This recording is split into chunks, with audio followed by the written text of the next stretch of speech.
Kita-kits. Kita-kits. Kita-kits Sa MCC Season 2.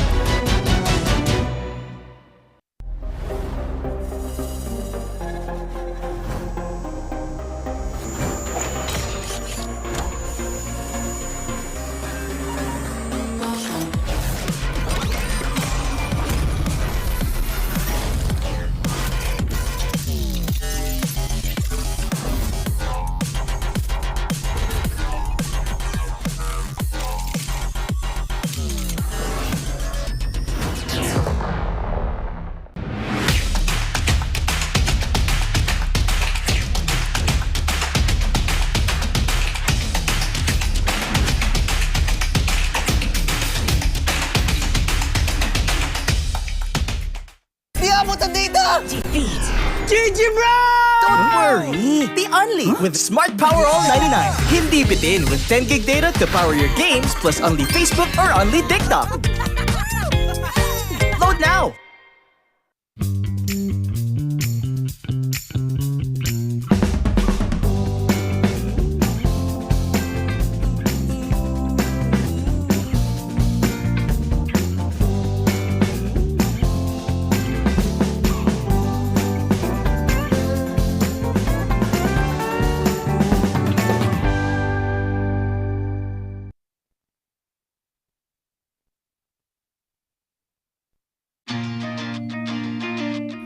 To go to a concert when you can own that stage with your friends. Enjoy a night of impromptu bowling tournament.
Malakas ka ba? Sali na!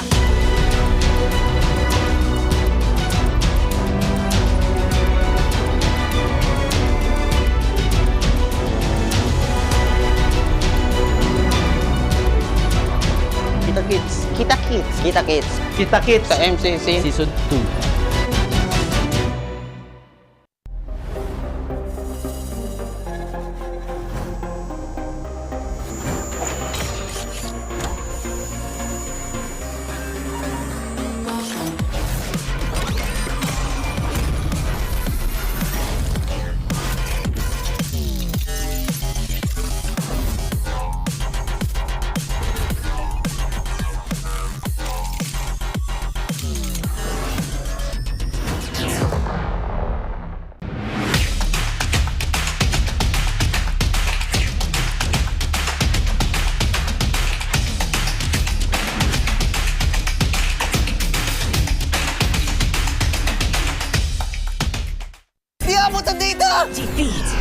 Don't worry! The Only with Smart Power All 99. Hindi bitin with 10 gig data to power your games plus only Facebook or only TikTok.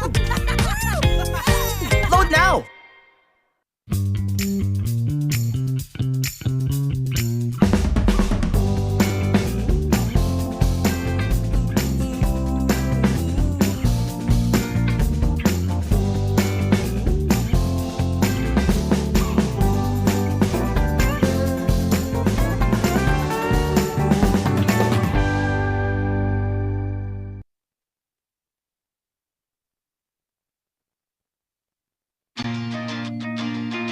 Who needs to go to a concert when you can own that stage with your friends? Enjoy a night of impromptu bowling tournament.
Malakas ka ba? Sali na!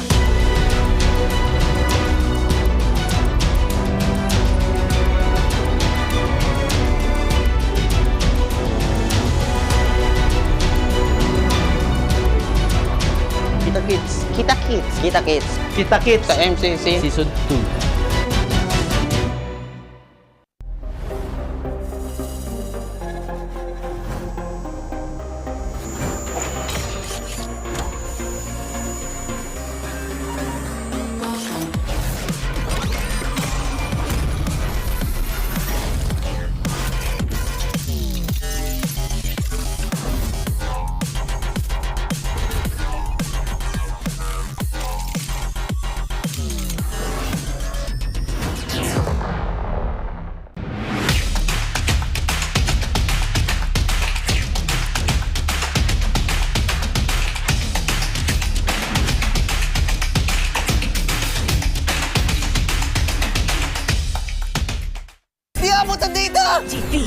GG bro!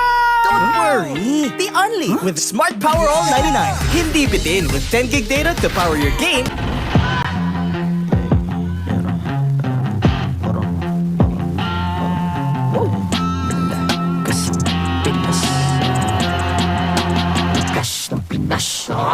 Malakas, Pilipinas, malakas kahit anong lane, we become the monsters.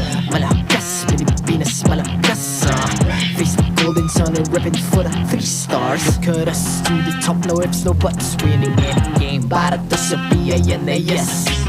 Di mo matitinag aming boses sa new level. Nasa kalye man o mobile window, I become a legend. Open fire, we unite, we winners. Built with pressure, like diamonds are made of. Switch na lane na parang gera, HP racing, may reset up. Pintagatang buhat ni Hill, that full load SS parang Laila. Susundan ko ang iyong bakas, kasama pataas, tagumpay natin ito. Dahil tayo'y malakas, para sa Pinas. Nasa amin ang alas, hindi tuwa atras. Kinikilala sa taas kasi kami ang malakas, para sa Pinas. Nasa amin ang alas, hindi tuwa atras. Kinikilala sa taas, ganito kami sa Pinas. Wow! Hold on. Yeah, malakas ang Pinas. We are laging every beat, no surrender, no retreat. Pag nagsama-sama, just imagine what we can achieve. Laging every beat, no surrender, no retreat. Giving 100 all my own, cause we just cannot be defeated. We are unstoppable, immune and invulnerable. Ready ang equipment, lahat frozen, malang crowd control. Pakita ko na jab like pow, east to the southeast. So matawag proud and loud, cause every enemy we devour. Susundan ko ang iyong bakas, kasama pataas, tagumpay natin ito. Dahil tayo'y malakas, para sa Pinas. Nasa amin ang alas, hindi tuwa atras. Kinikilala sa taas kasi kami ang malakas, para sa Pinas. Nasa amin ang alas, hindi tuwa atras. Kinikilala sa taas, ganito kami sa Pinas. Wow!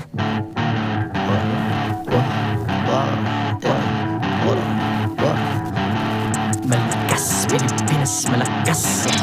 Kahit anong lane, we become the monsters. Malakas, Pilipinas, malakas. Face the golden sun, I'm repping for the 3 stars.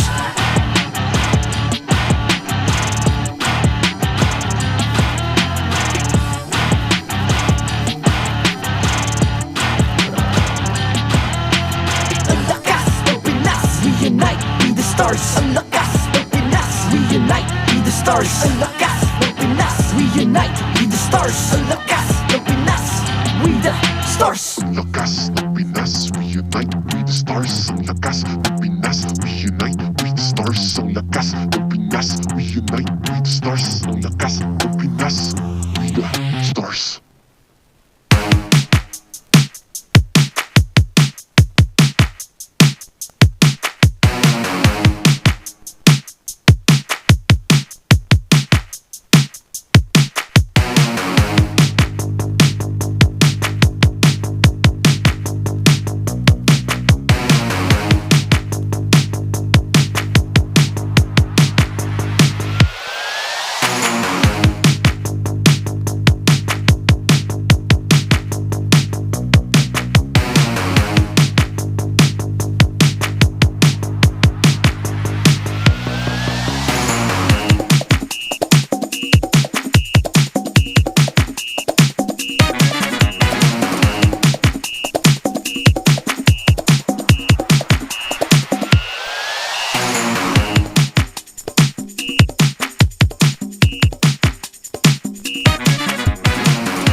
The 15th season of MPL Philippines is brought to you by the following sponsors.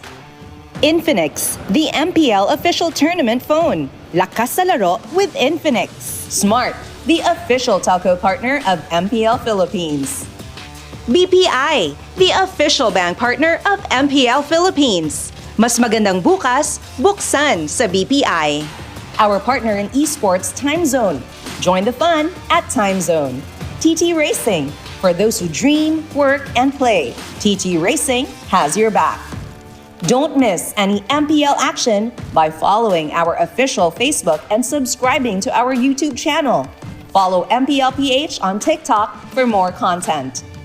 Experience the Lakas ng Pinas of MPL PH Season 15 action live at Green Sun Hotel. Grab your tickets now via official MPL PH website. All the regular season tickets are now available at 200 pesos. MPL Philippines is monitored and supervised by the Games and Amusement Board.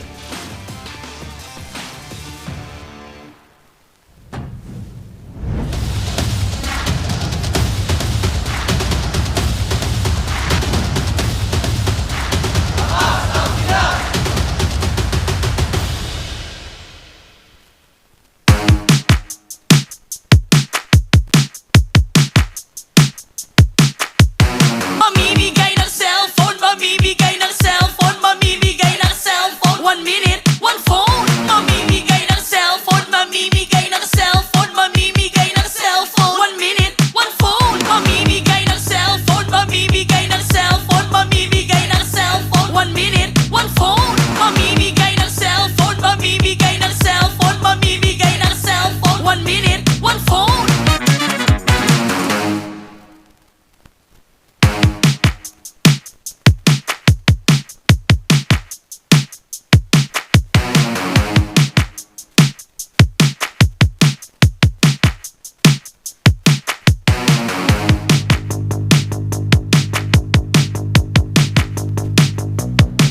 Maligayang pagbabalik dito lamang sa MPL Arena. We're up for another triple header Saturday. Ako, si Hans Galeria. At ako naman ang mga kasama nyo ngayong araw, I'm Kalusi. At Hans, nakatutok ako sa mga laban kahapon Nakatutok din ako sa ating mga audience na sumasayaw kanina. But before everything else, ano ba yung inabangan mo kahapon? Sobrang daming highlights, pero grabe yung AP Bren getting their first win of the season dahil lahat na ng teams natin ngayon ay nakakuha na ng panalo. You're absolutely right. Finally, everybody has at least a win on their record. At hindi lang yon, dito natin mapapatunayan na tunay na pinakamalakas talaga ang Pilipinas sa larangan ng MLBB. That's right, Hans. And let's not forget that Team Liquid is still undefeated at mamaya lamang ay makakatapat din nila ang isa pang undefeated team. We're talking about duos. We're talking about the Kite Brothers at yung Baby Cakes duo, Aurora, holding on to a 5-0 record. Meanwhile, yung TLPH naman, 6-0. May isa na dapat bumigay para sa kanilang streak. Pero yung streak na nasa kabila ay ipapagpatuloy natin. Since it's a Saturday, you already know what's about to happen. Handa na, nakatayo na. Handa na ba lahat? Handa na, okay. Ready na! Okay, let's do it. 5, 6, 7, go! Mamimigay ng cellphone, mamimigay ng cellphone, mamimigay ng cellphone. 1 minute, 1 phone. Mamimigay ng cellphone, mamimigay ng cellphone, mamimigay ng cellphone. 1 minute, 1 phone. Maglaro ka lang ng 10 p.m. Ayun! Woo! Grabe yun! It is an exciting day ahead, kaya sama-sama tayong tunghayan ang lakas ng Pinas dito sa MPL Philippines Season 15!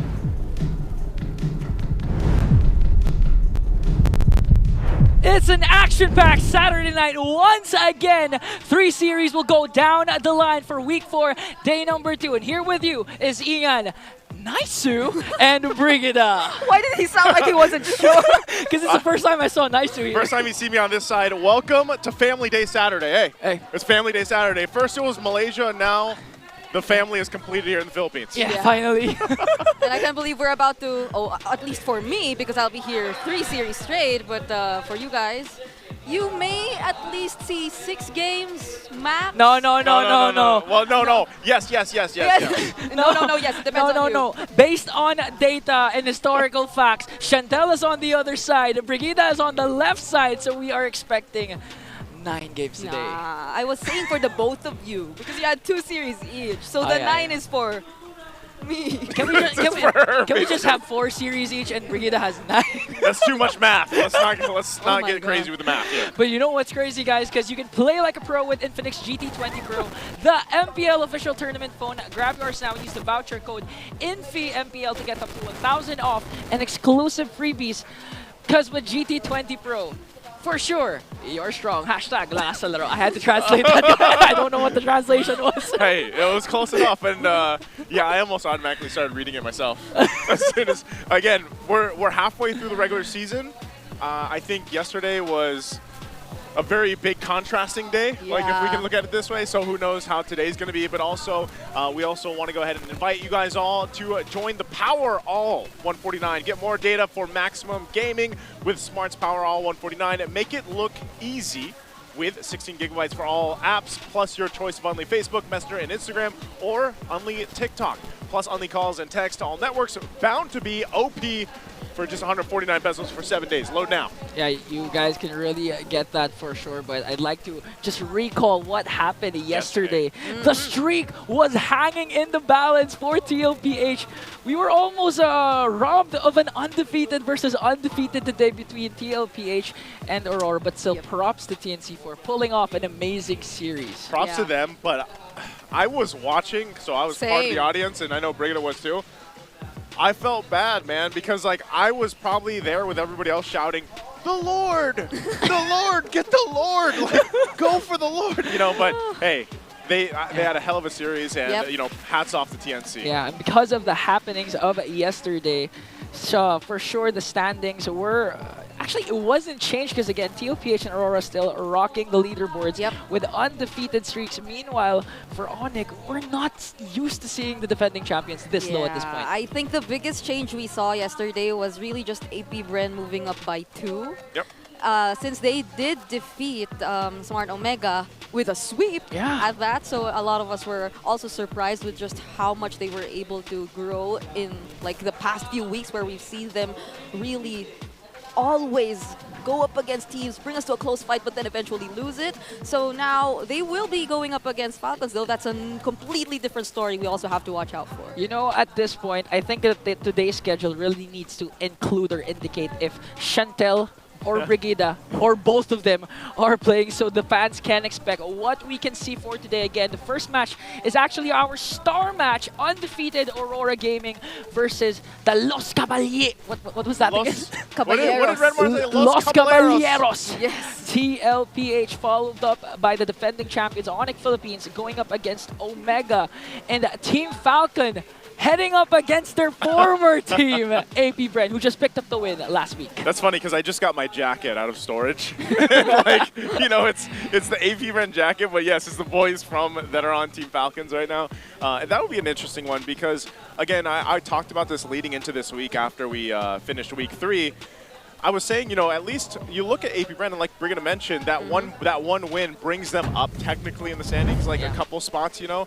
And that's the thing that these teams that are on that lower half kind of have to be aware of.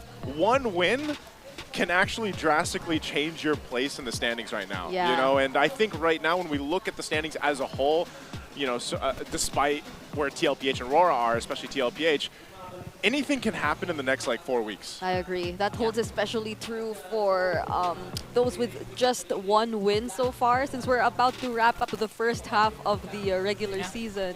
So you definitely want to make sure that you somehow have those points already before heading into the second round and before planning your revenge, quote unquote, against the teams you already faced off against in the first half. Yeah, and for sure, TLPH wants things to change compared to the Pants and have their revenge up against Aurora. Because again, if you're gonna look at the historical facts of these two teams, Aurora last season swept TLPH during the last remaining weeks of MPL, and at the same time, they also eliminated TLPH in the play-ins for S14 playoffs. Yeah, and that's why I think when we look at so far the way that TLPH has been playing, the way that they've gone through the season already, how dominant they've been, I remember saying at the beginning of the season, like, dang, it looks like these guys want to prove a point, you know? And speaking of that, we have these two duos that have been the highlight of a lot of their matches. Of course, we have the Kite brothers here, Demon Kite and Domen Kite from RORA, and then we've got the Baby Cakes duo, that's Oheb and Carl Teasy. Wow, October 18 last year was also a very memorable day for me because it was a surprising matchup, and I believe I was also casting the elimination match between Aurora and TLPH during the play-ins because it was the moment last season where a lot of us were surprised that TLPH had to go through the play-ins. And it didn't happen, or they weren't able to get past Aurora. And so I feel like the players, Carl TV, especially, except Oheb, I guess, they have a different kind of revenge that they want to go for. But we can't exclude Oheb. He also has his own reasons. He also has this history with Aurora, which makes him want to also get that revenge. Yeah, again, Blacklist was fortunate enough to enter the playoffs through the play-ins, but unfortunately got eliminated by the same team that they are now facing. So again, the major factor that can play a part right now is literally Oheb slotting in for Benny Cutie. By the way, we saw Benny Cutie yesterday. He performed phenomenal. The storm was really raging on, but again, Oheb, the Filipino sniper this time, paired up with Carl TZ, the Baby Cakes duo versus the Kite Bros. Guys, what are you thinking about that? I think in general, it's just, they're both really interesting to watch. I think, I didn't even expect the Kite brothers to be a thing eventually, you know, like when it was the first iteration of RORA. But I like to see that. I just think right now the upper hand goes to the Baby Cakes duo. You know, I think in the standings and the way that they perform shows it. I mean, even when TLPH is down, that's the thing. A lot of people, even yesterday, they were kind of counting them out, but then everybody plays a role. And I know, you know, we have the Baby Cakes duo, but especially like JP, Daddy JP always pulls through in some of the times when you're like, man, how are they going to turn this around? Boom, it does, you know, so. You know, we really have decorated players later on going to battle it out, but I'm really interested on what Hans has to offer alongside Calusi with the players. Let's go to our All Access. Maraming salamat sa ating mga casters. Ngayon, nandito ako sa player room ng Team Liquid Philippines. Kasama ko walang ibang. Dikit nga tayo ng konti. Yan. Lapit mo lang sa kanila. Yan ang Baby Cakes duo. Yan. Si Sanji kasi nagsabi. Wala, game plan talaga. Oheb, Carl, kamusta? Okay lang. Kamusta? Oheb, ay, si Carl muna. Unahin natin si Carl. Carl, parang ang bigat ng linggo nyo ngayon, no? Ano bang mindset mo? Bakit ganon nang nangyari? Parang pagkatapos kasi yung pahupain yung Bagyong Benny kahapon, ngayon Aurora naman kalaban nyo. Ano tingin nyo yung magiging mangyayari? Feel ko mahirap kasi binigay na namin yung parang pinaka-best namin kahapon, tapos ngayon parang kailangan best na naman ulit eh. Oo nga, may point naman. So, confidence level, ilang percent bang gano'n ka-confident from 0 to 100? Siguro 0 kasi 100 sabi nila sa kanila eh. 0 muna sa inyo kasi 100 yung kumpiyansa nila. Oheb, ganun din ba yun sa'yo? Nakita ko sa mga posts sa MPL, mga interviews nila, parang 100% sure silang matatalo nila kami. Ano naman sa tingin mo doon? Tignan lang natin mamaya. Ay, mainit. Men, naalala ko lang. Nung nilabanan mo kasi yung Aurora dati, parang iba yung angas mo nun. Paano yung lakad? Pakita mo.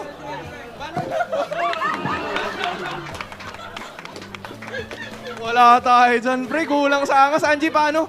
Paano? Wala eh. Carl, lapitan mo nga ang camera. Lapitan mo yung camera. Yan, lapitan mo. Pero talo. Kalusi, kamusta dyan? Okay na kami dito. Wait lang, hindi mo pala yata tayo tapos. Ano naman kasi, hindi mo pa nilalakaran eh. Para malipat na natin sa kabila, lakaran mo na. Lakaran mo na. Ang lakaran ko. Oo, hindi mo alam, ikaw gumawa nun eh. Yan, nakikita mo na oh. Yung Kite Brothers nandyan na sa kabila, kung may message kayo. Kayong dalawa, anong message nyo sa kanila? Kinilig ako.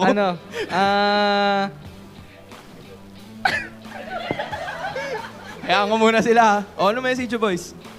Masabi ko lang yung jungle ko may pinagpahinga to eh.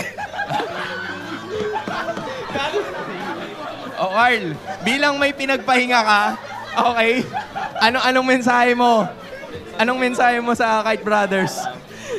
Galingan na lang natin pareho. Huwag niyo pansinin to, nandito lang to eh. Ayan natin yan. Kalusi balita. Hans, naririnig ko yung mga kasama ko dito, may rebat daw sila. So abangan natin yan. Okay, kasama ko naman dito sa kabilang kampo ang Kite Brothers. Kanina pa sila nakikinig ng maigi. Okay, Demon, Kite, Domeng, Kite, ano namang masasabi nyo sa sinabi nila? Friendly reminder lang kasi wala kang panalo last season eh. Ooh! Ikaw, Domeng, Kite, ano masasabi mo naman? Wala eh. Parang silang dalawa lang yung mainit eh. Oh, okay, okay. Sige, marami nag-aabang kung sino ang mapuputol ang win streak. Ano namang masasabi nyo sa Baby Cakes Duo? Good luck. Bigyan natin ng magandang laban yung fans. Yun lang. Okay, good luck. Okay, kay Demon kahit naman. Good luck. Galingan nyo. Bigyan natin ng magandang laban yung fans. Teka, Lucy, teka lang ha. Pre, hindi mo naman daw pala pinagpahinga si Doming eh. Sino? Si Demon, guys. Nilinaw mo talaga. Ano, Carl? Kasi iba to eh. Anong message mo kay Doming kahit? Kasi hindi nag-a-apply yung sinabi mo sa kanya. Ay, yung sinabi ni OF, di ba? Ikaw nagsabi nun. Baka nakakalimutan mo na yung RSG days mo, papaalala ko lang ulit sa'yo. Okay na to. Okay na to, Kalusi. Okay na to. May rebat ka Okay ba na kami. doon? May rebat ka ba doon, Demon kahit? Buti na ako mo. Ay. RSG days ko kasi nung season 9, nakailang panalo ka ulit? Oh! Mainit! Ilang panalo ka daw ulit. May reply pa ba kayo Carl. doon, Hans? Carl, last G. Ano to? Tapusin mo na. Baka nakakalimutan mo, ilang beses kita nilaglag sa playoffs, boy. Pakiulit daw, pakiulit. Ano? Ano daw? Ulit daw. Carl, lakasan mo kasi. Carl, lakasan mo. Ano yun? Ilang beses Laglag sa playoffs. Nilaglag sa playoffs. Kahit ikaw na bahala, kahit. Ang beses na lang tinalo eh. Mainit. Tignan natin, Baby Cakes Duo ba o Kite Brothers ang unang makakapigil ng win streak ng isa't isa? Abangan natin yan maya-maya lamang. Kaya casters, kayo na muna. That started off the most chaotic, all access turned to the most hated one because these players flipped the script and are ready to go head to head. We gotta translate We gotta translate though. So guys, basically Carl TZ and Demon Kite were exchanging blows on how they eliminated each other in the playoffs and have series wins, series sweeps up against each other. That was probably the most heated all access exchange we've had so far. I can't believe it. Oh I my swear. gosh. I could not decide what my favorite line was between every single argument they threw at each other. It started with a walk. It started with a walk. Yeah. So both players really walked the talk, but you guys can make your voices heard with this community poll. Which team will have their winning streak broken first? Will it be the TLPH with the Baby Cakes duo or Aurora Gaming with the Kite Brothers? Man, after that, I don't know which to go with, A or B. I think we need to see.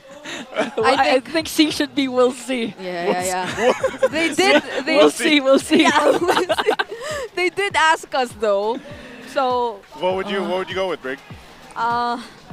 You know, the predictions later on will show I think they'll show up, so. Yeah, so you have no escape, Briggy. Neither do you guys have. Yeah, we did predict. I forgot. I think we all have the same predictions. This for is not today. what I expected, though. Yeah. Based on what I saw, I think we have different predictions. Oh, really? Or maybe it's for those who aren't here, but for those who are here, they're kind of similar, but... if there is one thing we do have in common, it's probably that it will reach a Game 3. For sure, because again, Brigida is here, Chantel is here, the venue is heated, jam-packed here in Green Sun Makati Hotel. At the same time, the players have something in store for us today. Again, they're really aggressive this time. We're used to hearing players say, let's just give them a good game, but now they're gonna walk the talk.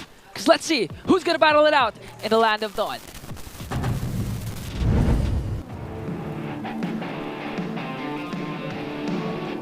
It's the battle between two undefeated teams, but only one will walk with a clean record today. Let's introduce our marshals, Joshua, Chico, JJ, and Patrick.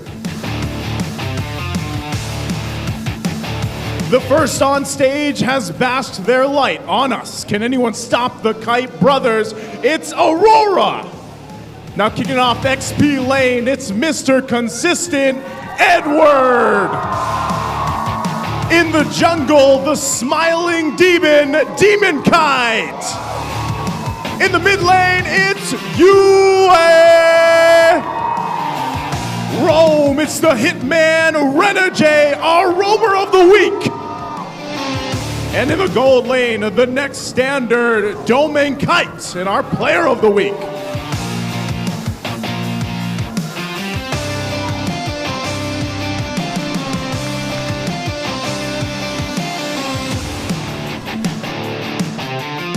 The Cavalry is on a hot streak.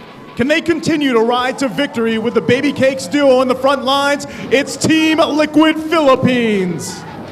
In the XP, the Apex Predator, it's Sanford. In the jungle, the young goat, Carl Teasy. In the mid, the hamster mage, it's Sanji. And in the Rome, it's Daddy JP.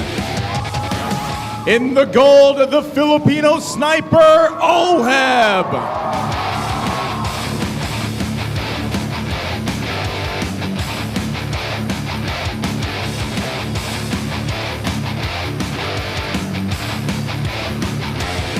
And their coaches, Coach Master the Basics and Coach RC. Filipino Arena, MPL Arena, are you ready for the star match of the day? Whose streak will be broken?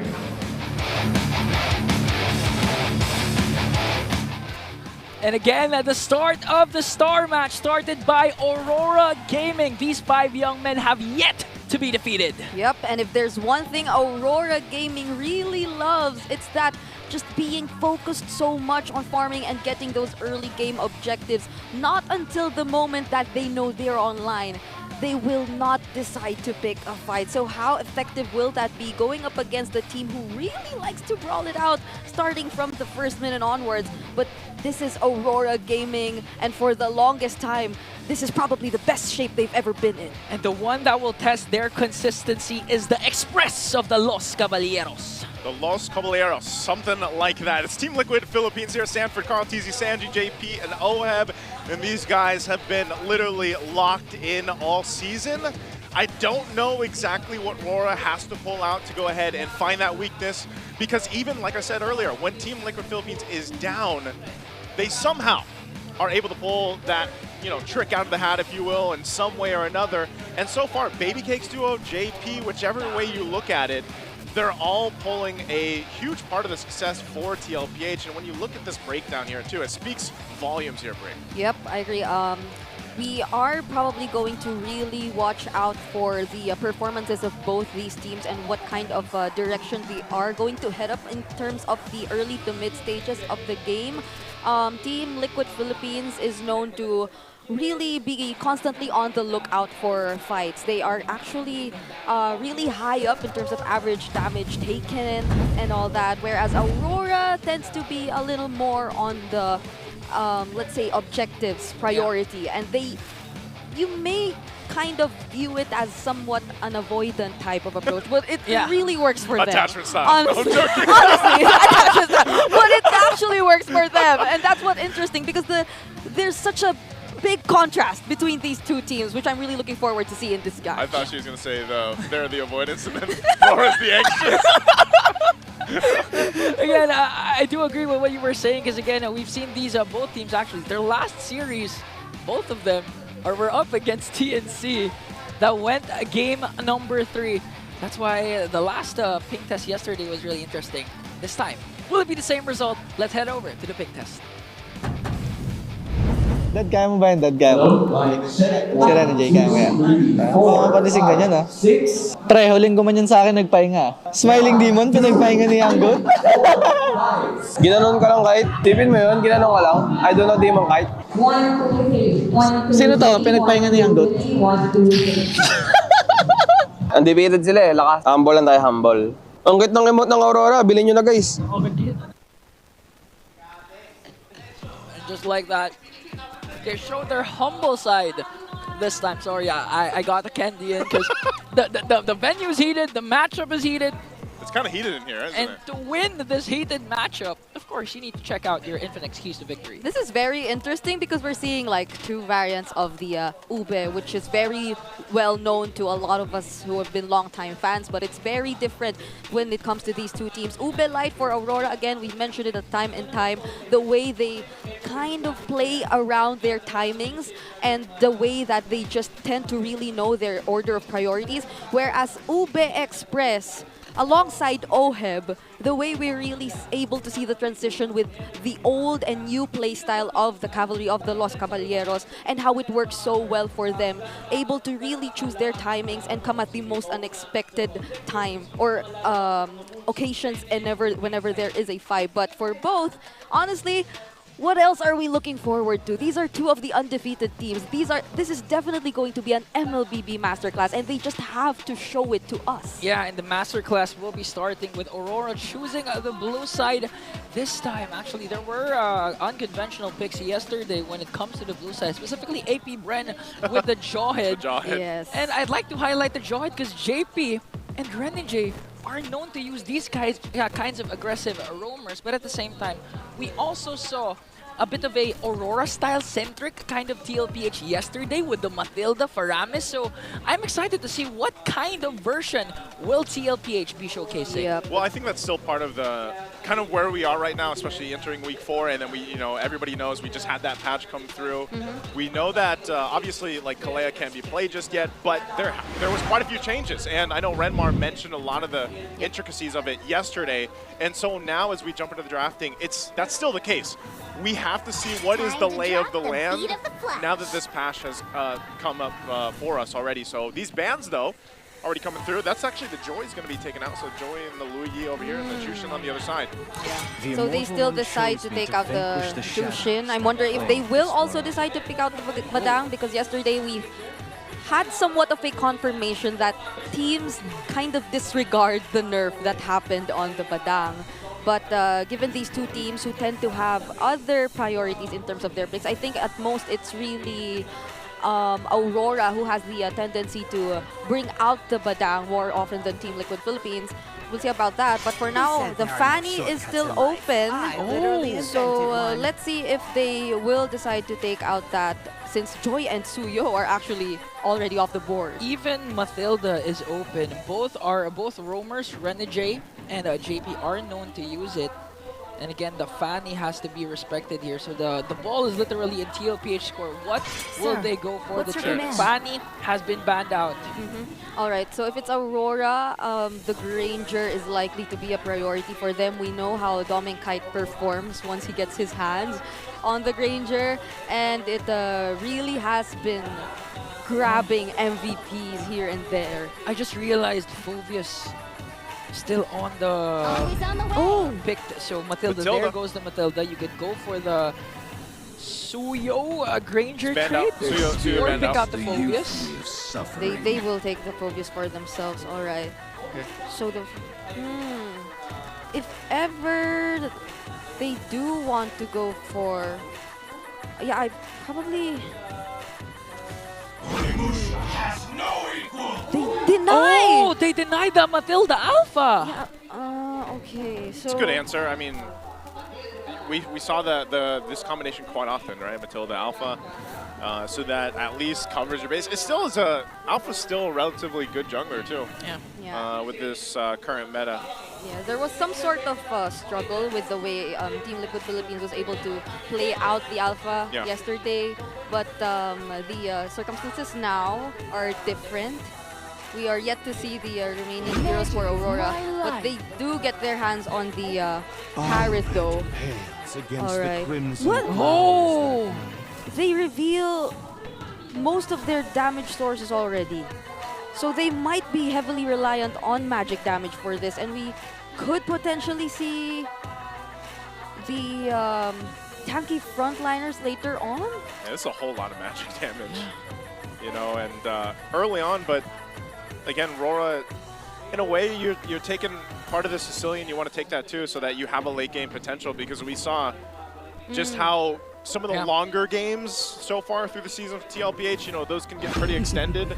And at least you get a Sicilian. You know that Farsa is a hot pick right now in the mid lane, so they go that. I'm somewhat leaning towards the idea that Aurora indeed might go for... Oh no, but there's already a Mathilda in their hands. Yeah. So the high loss, although it is possible Mid for... lane Matilda. No, there's a Cecilia. Yeah, there's a Sicilian too. Sicilian. So I was already considering the double revitalized setup usually, but then it's different now because they have the Mathilda. Although in a way, Mathilda does offer sustain too, but they do need a really tanky frontliner who can serve as the information getter for this team. I mean, again, it's a new patch. We might see a new XP lane on the hands of Edward. Khalid has been banned out. A couple of XP laners still on the board are Hilda, that we've seen yesterday, has been amazing. But there's the Phobius that Edward... Was it 100% Edward Phobius? Yeah. I believe so. Yeah, it is so far, up until now. And TLPH is really respecting the potential that Edward can bring. Last banks for Aurora. Oh wait, I was already considering the Edith, but then there's too much magic already for Aurora. We've seen teams do that before though, where they just bank on the go heavy loaded. You know, it's almost like just a magic comp. Wow, the Franco is going to be banned out. Okay. It's funny because Renmar mentioned this pick recently. Yeah. So it is going to be banned out. Wait, what's interesting is it seems like we took out majority of the available options for XP. What's a good hero now that has immune but can only be stopped by the suppressed? What does there's a Marty?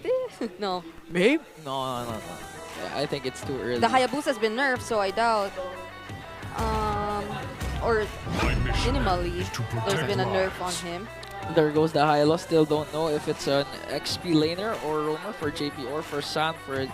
But now Coach mastered the basics. Last two picks, they're still lacking a jungler and an XP laner. Yeah, there's the Nolan. If ever they want to go for that. The Hayabusa too, but although it has been nerfed to some point, unless they do want to show us something unique, like a throwback to the Akai. No, maybe because again, a huge buff.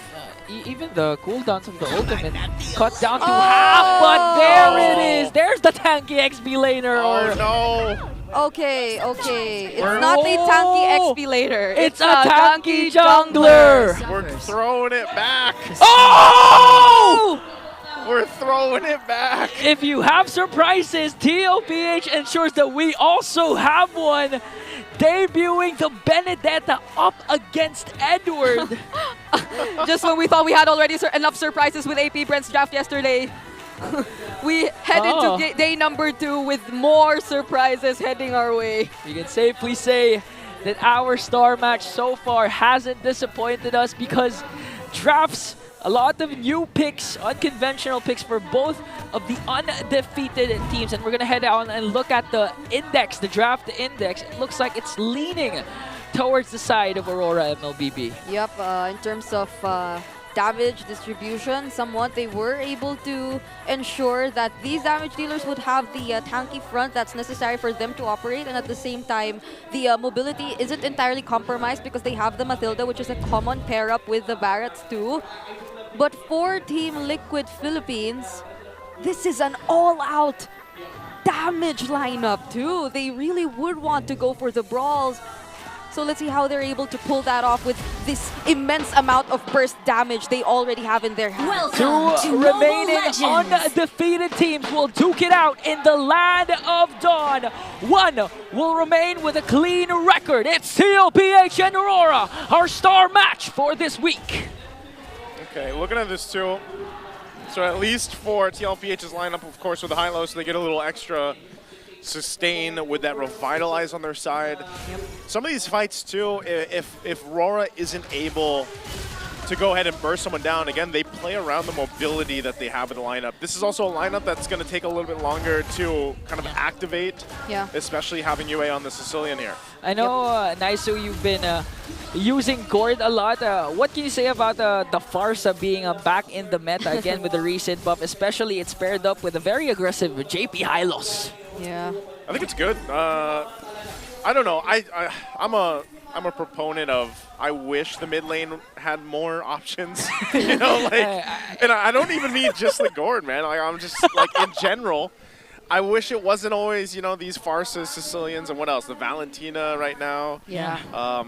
I wish there was a little more leeway and some breathing room for some of the other heroes to pop up, but that's just the way it is. Okay, but Aurora is saying just one at a time. They debuted another jungler. It's going to be the Barats on the side of Demon Kite. So we're going or slightly leading back towards those utility types of junglers, with Carl TZ even having the alpha. But again, I do have to agree with Brigida. The mobility that can come from Aurora, especially Demon Kite's ultimate paired up with a Circling Eagle. TLPH really has to watch out for those potential catches. Yeah, fortunately for them individually, they also have multiple ways to dance around these attempts. Oh. But hold on. Wow, JP taking a ton of damage already. He's still going to pop the Revitalize. He's going to be fine. Edward goes down to the first blood, though. The sweep in with the Itona's welcome. They'll find the stun, but there's the Spear of Alpha. They'll find Demon Kite. And now going to push them off the first turtle of the game. TLPH dominates the fight, dominates the objective. It looks like TLPH really learned a lot from their series yesterday. By this time, securing the objective over Aurora, at the same time getting kills and not giving Aurora any trade. And now they're back in controlling the center of the map as we head on to a very quick break. That was an aggressive start for the side of the Los Caballeros. Yeah, that was the first brawl we've seen happen, and at the same time, what we were really expecting from them, given the amount of damage they can potentially dish out in the early stages of the game. I mean, that's a Farsa and Hylos, who is on the Revitalize. So as opposed to Aurora, he can potentially tank up more damage and then just sustain himself a little longer just when we think he's about to get taken out. So it was a lot of time provided to Team Liquid Philippines to actually plan the way they will be executing that particular team fight. And you can recall the way they were able to just isolate Edward. That's probably one of the biggest dangers of this lineup. Aurora has to really be synced in terms of the way they pull off the fights, because Team Liquid Philippines, they can just keep repeating this process and it will really become a huge advantage for them. Yeah, especially if TLPH, their snowball, starts early on again. We have yet to see what kind of a Benedetta will Sanford be going with. Will he go for the sustain or maybe even the damage type of Sanford? But this ensures that when Sanford can go for the backline at any given moment, Aurora's, you know, the Sicilians, the Harrods that you'd think Aurora will be kept, handled defensively. Sanford just gonna be able to go for the back. I believe he will be going for the damage build based on the emblems that he did pick up and that early Fury Hammer too, which is common, but the emblem spell that he is planning to go for that damage Benedetta, which adds up to the problems of Aurora. You only have a single Guiding Wind, so you'd have to be really careful as to who you're going to provide that with, because if you leave a certain member in the back lines, then Sanford might just be on the hunt for him every now and then. And that's part of it too, because like even if he goes even hybrid or just pure, let's say he does go pure damage, it's mainly using that Electro-Final Blow to cut them off, and then you have a Hylos too. So we've been constantly talking about Aurora's mobility options, especially with the Matilda, but if you have so many options to kind of cut off the escape routes, then, you know, how often can you escape from that? Renegade?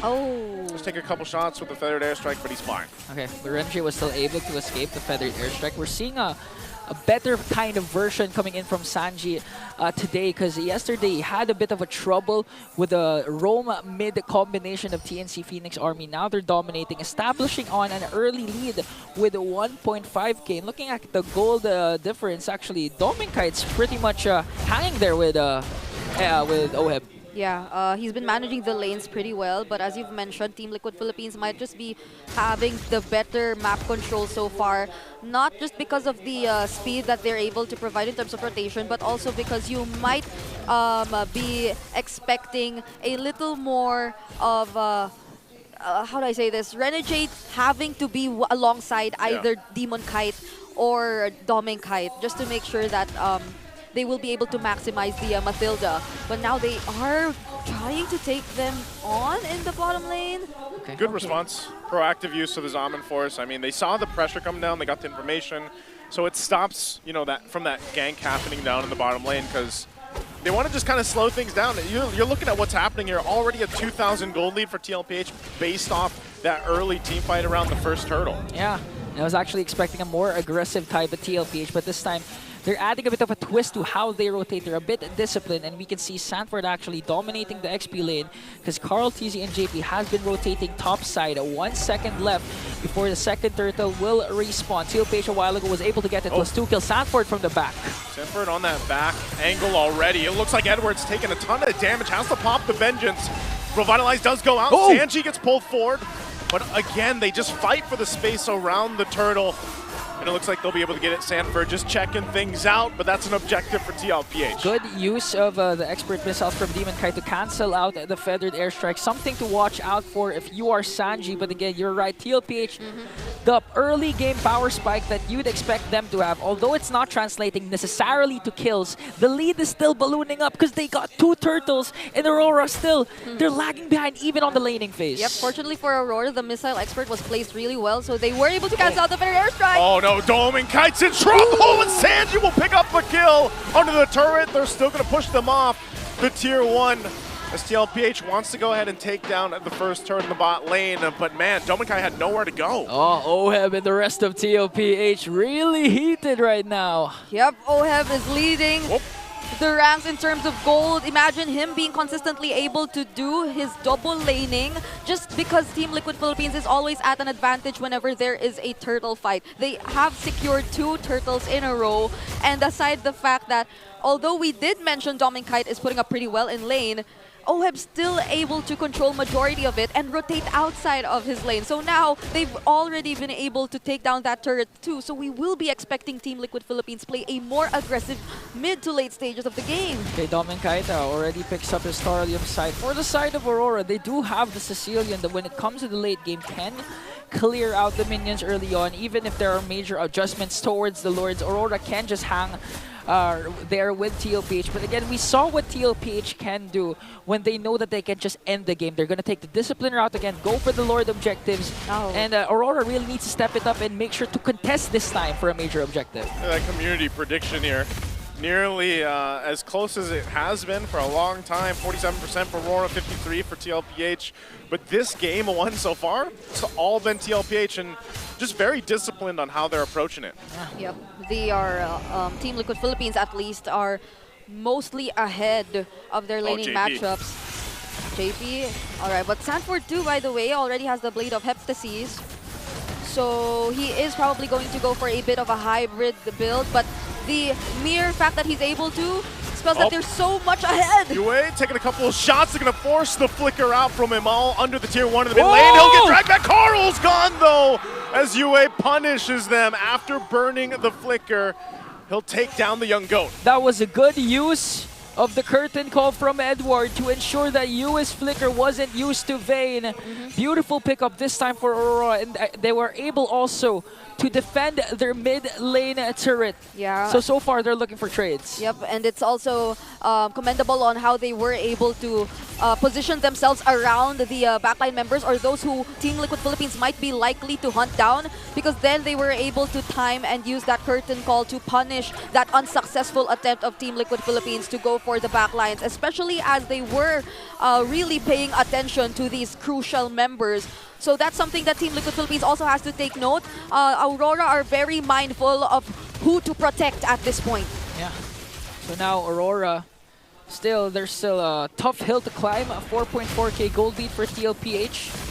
The map bleeds red. They have almost full control over the map. In 15 seconds, the very first Lord will be respawning, but this time I believe they can be able to contest again. The combination of the Mathilda and the Barats, that could easily just go in at any given moment for the Retry steal and even go with the Daytona's welcome. So Carl TZ can't Retry. Aurora still has a good chance. Yeah, that's the Sea Halberd also picked up by Sanford. There's also a glowing wand already from Sanji. So imagine the range and how they're able to maximize it. Oh, they go for the mid again. Just clearing it up. They want to hold on to these tier 1s as much as possible before that Lord comes up, though. But Sanford just knocking on this turret. Should be able to get it. He does get dragged with Missile Expert. Might force a response. Sanji goes in. They take a couple shots on Demon Kite, but the Lord is up. They don't want to risk it. Yeah, that's the discipline that we want from TLPH. Just keeping them at bay, sizing up Aurora, but still not overcommitting and using a lot of resources because they know that the major objective is up for grabs. But this time, Aurora, they still have Holy Shield for their inhibitor turret down bottom.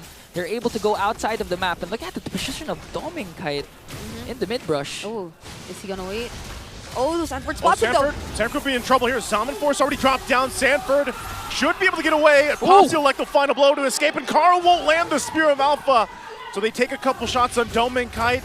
The Lord resets, but now TLPH could go ahead and start this one up. Yeah, it was a way for TLPH to make sure all the brushes are accounted for. Make Aurora out of position this time. But again, the factor is Demon Kite has a Barats. It's tanky enough to go head-to-head up against Alpha. Paired up with the Matilda, we might see an early Lord engage. Lord dance. Sanji goes in with Feather Airstrike. Feather Airstrike dropped down. There's a circling EO too. They get the Zaman Force out. They're looking for Carl, and they'll find him as he falls, and JP to follow through. They still try to survive, but Dome and Kai will go down. Daytona's welcome into the Lord. They'll find Sanford. Oheb and Sanji left alive. A 3-4-1 trade. Aurora claps back immediately after the initiation of TLPH. Yeah, just when Team Liquid Philippines probably thought that they were already in a really great position, Sanji decides to pop the headed airstrike. Aurora responds with a big no. They just fly towards their target. Whoa, they're gonna go for Oheb, and Oheb can't survive the pressure as he goes down, and Yue to follow from Sanji and Edward. Might be caught in the glorious pathway, does jump on out of the way, and Sanji's still going to be alive, but there's no follow-through to find Edward. The back and forth blows of these two teams.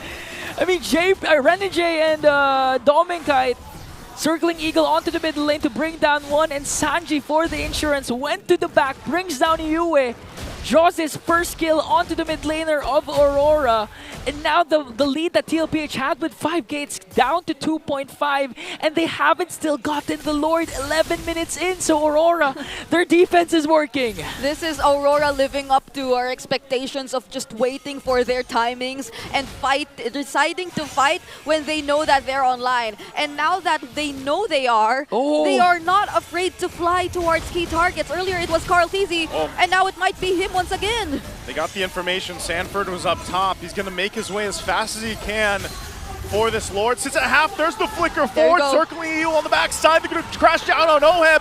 Renege's gone though, and Oheb's still alive as he's able to find Edward.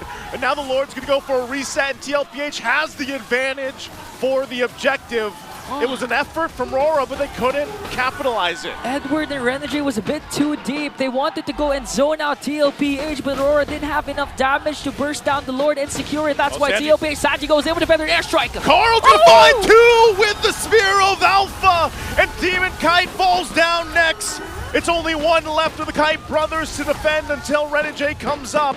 But now TLPH will take down the Tier 2. That indeed felt like a different outcome despite the exact same approach that Aurora did. They just decided to lock onto a target, but the other members weren't able to catch up. Oh, okay.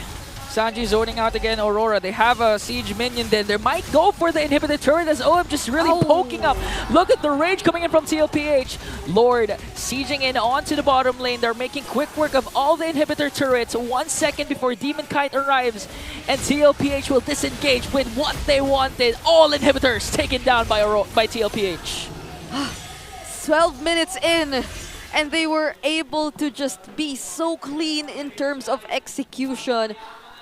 Team Liquid Philippines, fortunately, they were able to find a workaround with the way Aurora wants to head into every single team fight. Now looking at the items which are secured by these members, Oheb already has completed his item build. Also went for a War Axe as his last item. So you know he's really looking for or wanting to serve as the damage here for Team Liquid Philippines. They will not allow the same turnabout of events to happen later on. But if there was one thing that they really need to be mindful of, Aurora Gaming at this point already has the damage too. And even their XP laner could be a potential target, although he has the Athena's shield. So positioning is very important for Team Liquid Philippines prior to the next objective. Yeah, and you can already feel the damage from the items of Oheb as they TP with their new recall and emotes. It's a nice sight to see for TLPH. And that's the thing, because Aurora, we know they're consistent in terms of how they play. TLPH, I could say they're inconsistent when it comes to what they're gonna show out, because yesterday, we weren't sure if they're that dominant. This time, they're disciplined enough and at the same time, crazy enough to go for those engages that even though you thought that the fight was over, Sanji's literally just gonna go wings by wings and go in right away and engage again. And that's the reason why Sanji is literally at the top. He's so far ahead in terms of damage dealt in this game because of how aggressive he's been on the far side. He's one of the players that, you know, you can think of past seasons even, and Sanji plays the Farsa like this. And, you know, sometimes it is just to put that pressure where it might be a preemptive feathered airstrike, or maybe he flickers forward to get that pressure then, because he already knows the rest of TLPH is going to follow through on that. And so he's able to just pop up. Now he gets the Divine Glaive. Yes. Look how fast this Lord's going. Yeah, and also the Lightning Truncheon, so if you group up, you won't like it! Edward, you can't survive that kind of burst! And again, as he locked in the Divine Glaive, he'll take out Edward, even with the Vengeance. Now Sanford takes some of the distraction over from RORA, but that's Lord secured for TLPH. A good response from TLPH ensures that Aurora won't have a single trade. 4 members preoccupied with the Lord, all the while Sanford solo gaming at the top lane, making sure that Aurora is preoccupied with the wave management of how the minions, or the enhanced minions of TLPH are pushing in. Again, a second Lord marching in onto the middle lane. Aurora has the damage, but TLPH, they both have sustain and damage as well. This defense might be key in extending the game for Aurora. Yep, Demon Kite has a huge responsibility of tanking and sustaining all the damage that can potentially come in from Team Liquid. So let's see how they hold out. Pressure's already going to be dropped down. Renajay is gone in an instant, and now they have to force the fight in all 4, but Sanford goes down, but the base is being worked on, and Oheb will finish it off. Game 1 goes to TLPH. TLPH with a fast, decisive, and dominant win over Aurora Gaming. Yesterday, the average game time was around 20 minutes, and this time TLPH, they're bringing back the Express. Well, it was 16 minutes, I think. So we're not too far from the average just yet. But this was a really commendable performance from Team Liquid Philippines. There was a moment where we thought that Aurora was indeed ready and that they could potentially turn things around. But Team Liquid Philippines were just, no, they regroup and eventually respond much better against Aurora. I just feel like in that game, RORA wasn't able to do much at all. Like, if you think about it, back from the first hurdle, where it was basically 2 kills that went to TLPH and then the objective. It seemed like we saw that fight where it's just RORA losing fight after fight after fight for the rest of the game. So, and even by that base defense, it's like you're so far behind. I think they were around 7,000, 8,000 gold behind. That it's like you can't actually defend this rush, because again, how much damage was Sanji doing? There you go. You know, speaking of, here's the MVP. And that's why Sanji, the hamster mage with one of his signature Farsa, is the MVP. A perfect KDA of 606. Yeah, the way he just flies around so quickly, given the adjustments of the wings by wings, to find himself the perfect position to land those feathered airstrikes onto Aurora.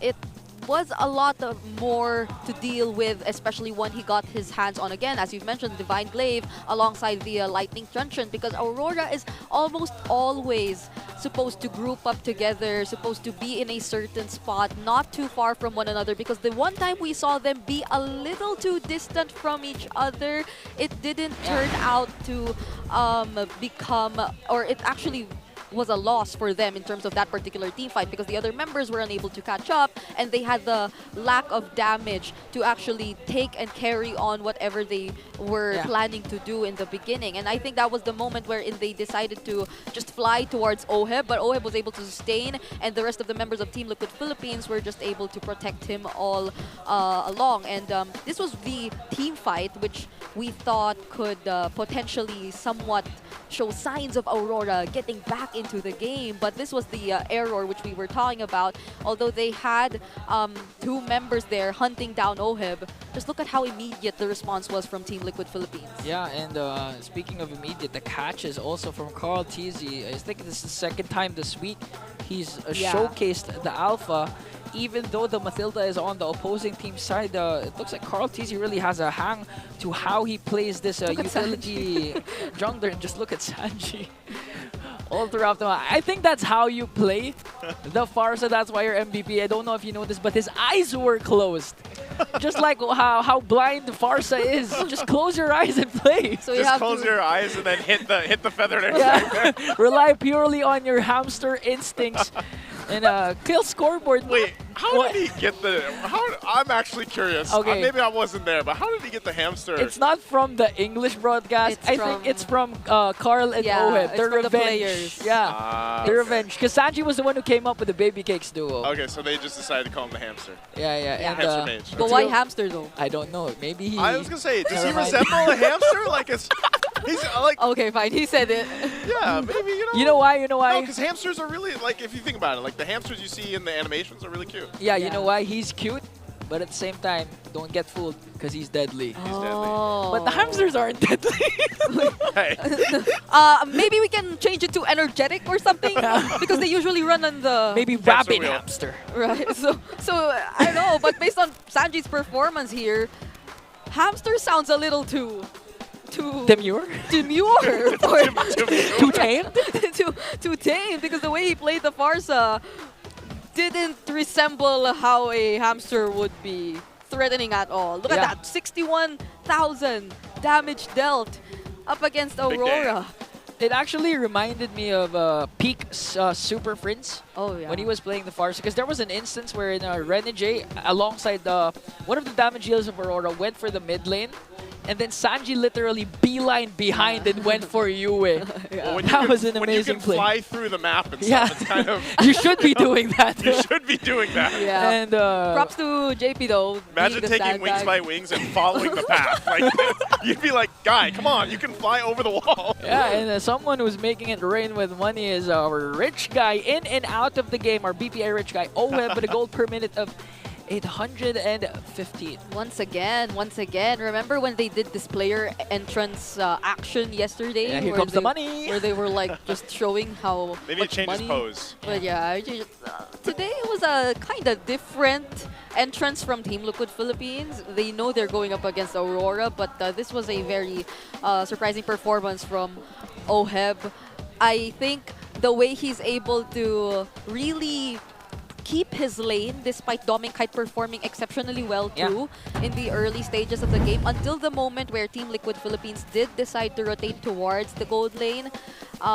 It meant a lot for them and how they were able to maintain that advantage. Although Aurora did slightly close up the advantage, you don't get to see it translated in terms of map control. And I think that's what really worked well for Team Liquid Philippines. And maybe I think that plays a factor in the win of TLPH as well as the performance of Oheb, is that he also knows the tendencies of his opponents. Again, he was with Renegade, Yue, Edward in M5, right? Yeah. So the bond between them has been amazing. At the same time, Oheb just one step ahead always of Dominic.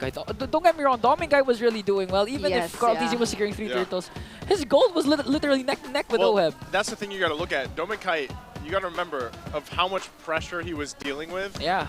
Especially in the early laning phase of the game. So he tried his best, but it was just too much pressure. Yeah, but you know, guys, if you want to replicate literally what TLPH did in the middle of the game, in the mid lane, flexing the recalls and emotes, the new battle emotes that you just witnessed are now available until August 5 for 109 diamonds only. That's so cheap, guys. You can get new emotes for RORA, TLPH, Twisted if you haven't gotten them yet. 109. Onic, what? 109. That's sorry. one person. Onic also has one Omega and TNC as well. Battle emotes that will be returning. So show your support for your favorite MPL team and buy them now at the in-game shop, guys. Sorry to throw you off there. It's okay. I'll give you 109, Naisu. I'm still recovering from the KOF Cho skin that I got. I got the Roth expecting I would get the Cho one, so I feel like Cho's not for me. You had to remind him of the 6 million 6 million diamonds he diamonds. spent on the KOF draw. But I think Hans and Galusi has to remind us on what's going on at Green Sun Hotel Makati. Here's their All Access. Season 15, Week 4, Day 2. Magingay tayo lahat para sa parating na laban ngayon. Magingay tayo lahat. Let's go! Let's go! Sa kaliwa, mula pa sa Rivalry, para sa inyo, magingay tayo lahat para kay Mima. Yeah.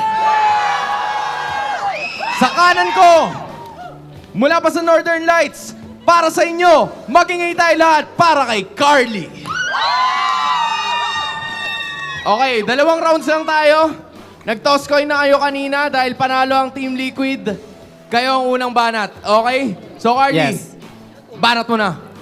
Last season, di kayo nakaisa ni isang series sa amin. And I believe, kami na ang puputol ang win streak nyo ngayong season. Putol ang win streak. Putol daw. Sila na daw ang ender, Mima.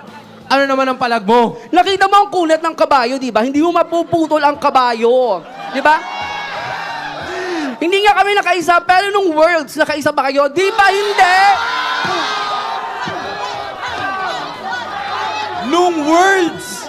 Nung Worlds, hindi daw kayo nakaisa. Carly, ano naman ang rebat mo? Baby Cakes Duo? Wala yan sa Kite Brothers, nag-anniversary na.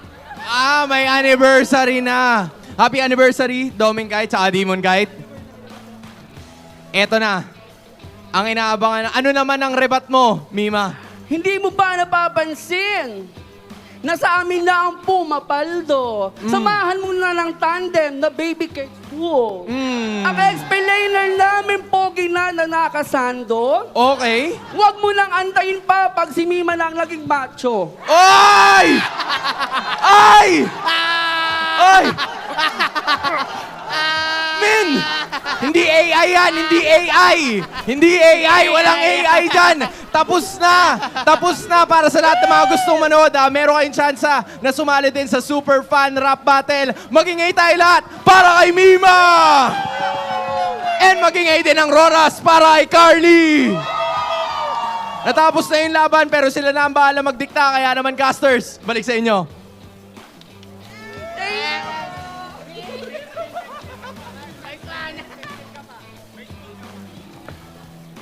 Hindi pa pala ako alis. Nandito ako ulit, okay? So para sa lahat ng mga may gusto dyan na sumali sa ating Super Fan Rap Battle, pwede nyo i-check sa lahat ng MPL websites. Natatawa na ako. Casters, balik sa inyo. Thank you so much, Hans, Carly, and I like your guns, Mima. Those are guns, bro. But these are bigger ones from Bree. Yeah, look at these. Can you see them? You know, hey, we started having Brig work out with us in Malaysia. I would say those are some gains. Yes, this is Those are some gains. You just can't feel it, but it's there. It's there. You remember when someone, like when we posted that vlog and someone posted the meme of SpongeBob? The SpongeBob meme with the leg. You can check it out on his YouTube.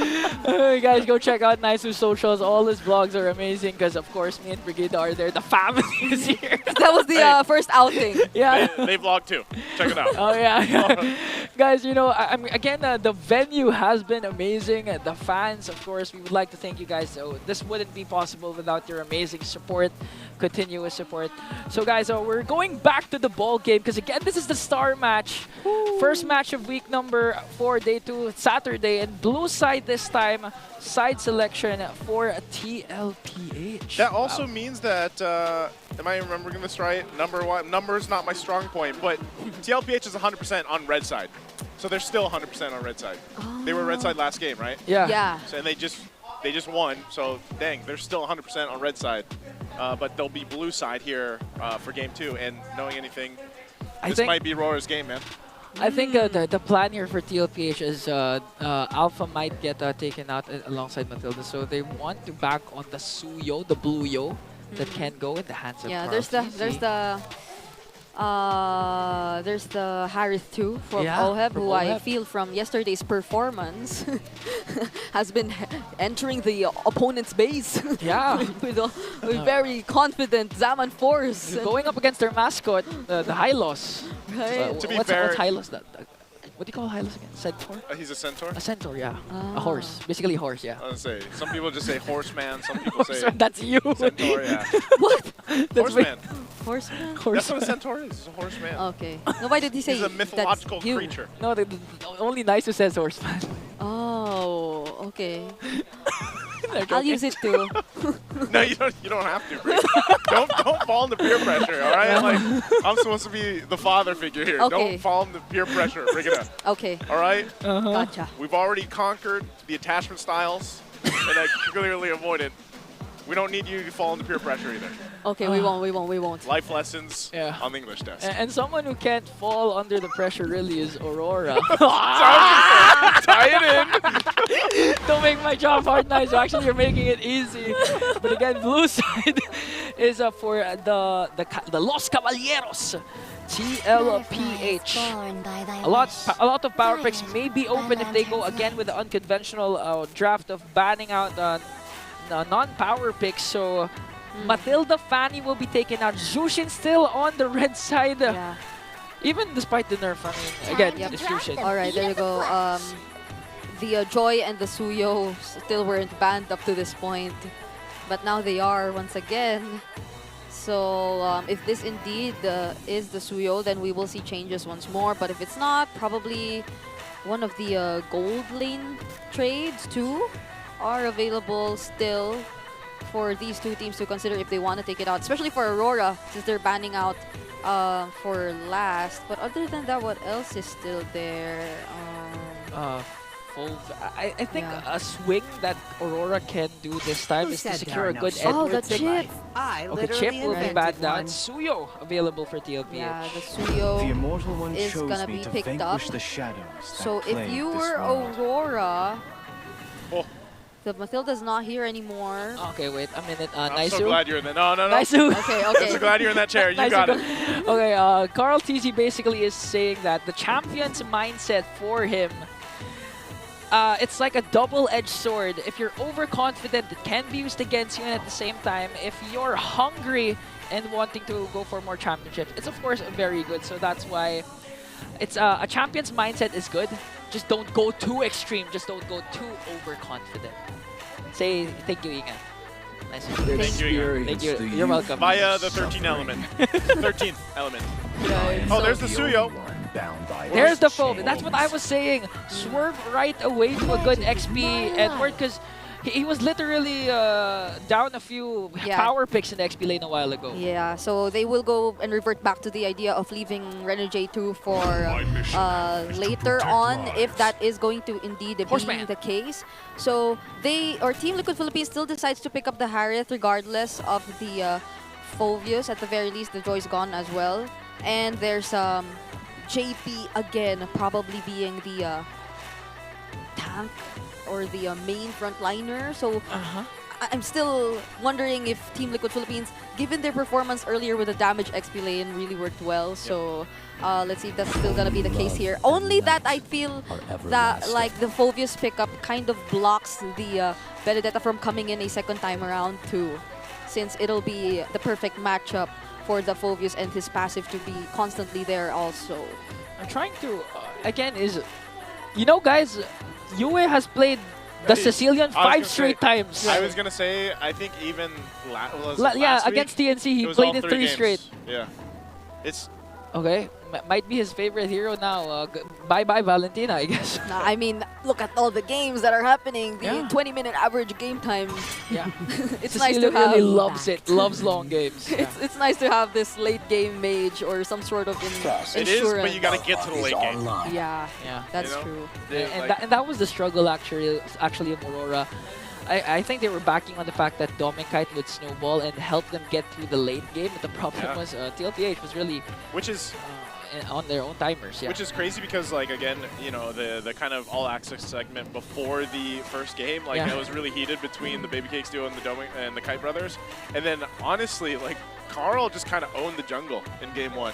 I don't think Demon Kite really had much space on the Barrett's pick. So now that he's a Suyo, you know, you have the Suyo versus the, well, we don't 100% know just yet what Demon Kite's going to play, but hopefully he has a much more accessible jungler, I would say. I hope he's not just parked on a, you know, something that's slower pace and they can actually match that pacing from TLPH. Yeah, and I doubt they'd want to go for that kind of slow-paced jungler since they don't have the Mathilda anymore. Yeah. So they'll have to secure at least a jungler who can keep up. Especially considering that earlier they did execute the early game as planned, or as we commonly observe from them, which is to tend to just give all these objectives early game to the opponent and look for trades. But I think that's another thing we also have to look at. The way Team Liquid Philippines was just able to manage all areas of the map limited the possibility of trades for Aurora, so they also have to really worry about that. So there we go. They do get the Hayabusa, which was nerfed. It's also emphasized here, but it's just mainly on making sure you get those stacks first before you land the Ugi Shadow kill. Yeah, I was kind of thinking of a Nolan for Demon Kite because, again, you'd like burst, especially if you cast the Ugi Shadow kill up against the team with a Hylos Revitalized. They might just soak up the damage. Yeah. Especially now that it seems like the players of, or the heroes of Team Liquid Philippines are really well protected, just even with the high lows. But the available mid-lane options for Sanji, fight the ultimate. There it is. Hilda Novaria. Hilda Novaria. This is the ultimate, like, scout combo. Imagine how Demon Kite's supposed to farm in this game. Yeah, like Vision, like you have Vision obviously from the Novaria, but then like the Hilda's just a running Vision provider. Yeah, and the worst part is if the Astral Echo connects alongside the beautiful Glorious Pathway, that's ultra slow for Aurora and ultra speed up for TLPH. Gatot Kacha will round up the draft of Aurora. It looks like the Hitman will be securing the Gatot Kacha. Hey, what are you feeling about the draft? For me, TLPH, like what Carl TZ said, it's like a double-edged sword. You either can snowball early on or you can fall off right away. Yeah, but I do feel like there are multiple possibilities with the lineup that Team Liquid Philippines has. Just the mere fact that they're able to constantly scout wherever Aurora is, be it by the Astral Echo or be it by the quick rotations from the Hilda, would allow them to do a lot and adjust on the fly. Whereas for Aurora Gaming and their lineup, they're slightly behind in terms of the index. But overall, it's just a very crucial lineup to execute. By that, I mean getting past the early game threat of Team Liquid Philippines. Yeah, we'll see. Because again, for our star match point for the undefeated Cavalry, TLPH on the brink of extinguishing the loseless record of Aurora. Yep. Early game. Let's see if this is gonna turn out the same way it did in game number 1, because to some extent there is a bit more time needed for Team Liquid Philippines to get the necessary damage. Yeah. So they need to play it a little more carefully as well, considering that most is gonna come from Carl TZ in the early stages of the game. Yeah, and the thing is, even if Aurora decides to play disciplined, defensive, but Renegade goes right after Oheb. Oh, already getting the Revitalized out. Some early action in the bottom lane. Renegade also popping his, so they get that out, at least from the two roamers, and nothing converts of it. Okay, equal trade, the TKO. Both teams will disengage. And again, if you're Aurora, you actually play defensively for game number 1. But TLPH is one of those rare teams that can increase a lead despite clashes not being there through getting objectives, and Carl TZ being as active as getting the jungle creeps that can come from Demon Kite. And with the scouting report, again, that can come from the duo of Sanji and Sanford, if Demon Kite doesn't get around the fact that he's gonna get invaded a lot of times, Aurora might just lose this. Yeah, luckily for him, he isn't being invaded as much yet. It was almost Oheb even who Aurora were planning to rotate towards but he is staying under the turret for now. They need to play this very safe. Renegade is no easy target to take down at this point, even just looking at his emblem builds and his overall tankiness. So let's see how this goes. They're gonna blitz the turtle here. There's the flicker forward. Carl gets the turtle. Still looking for the fight as he falls. Now Carl, Demon Kite, both down in the exchange. Still breaking out, but 2 Revitalizers already popped too, and now Renegade in trouble. Heals up a little bit more. Doesn't have the level 4 either, and Edward just dunking on JP. And now Sanford, the next target with UA behind him. Won't be able to catch him at all, but I would say Aurora's happy with the exchange. And that's why you pick the Phobias of Edward, first phase of the red side. If Edward gets a comfortable hero... Oh, the shot from down under with Sanji! But Oheb will cap off the kill. I was supposed to say that was a crucial missed star shutter from Sanji in that first skirmish we've seen, but he redeemed himself so well with that kill towards Dominkite. Well, you know what is with Oheb and getting himself into tough places, just going crazy again, bringing down Dominkite on the gold lane.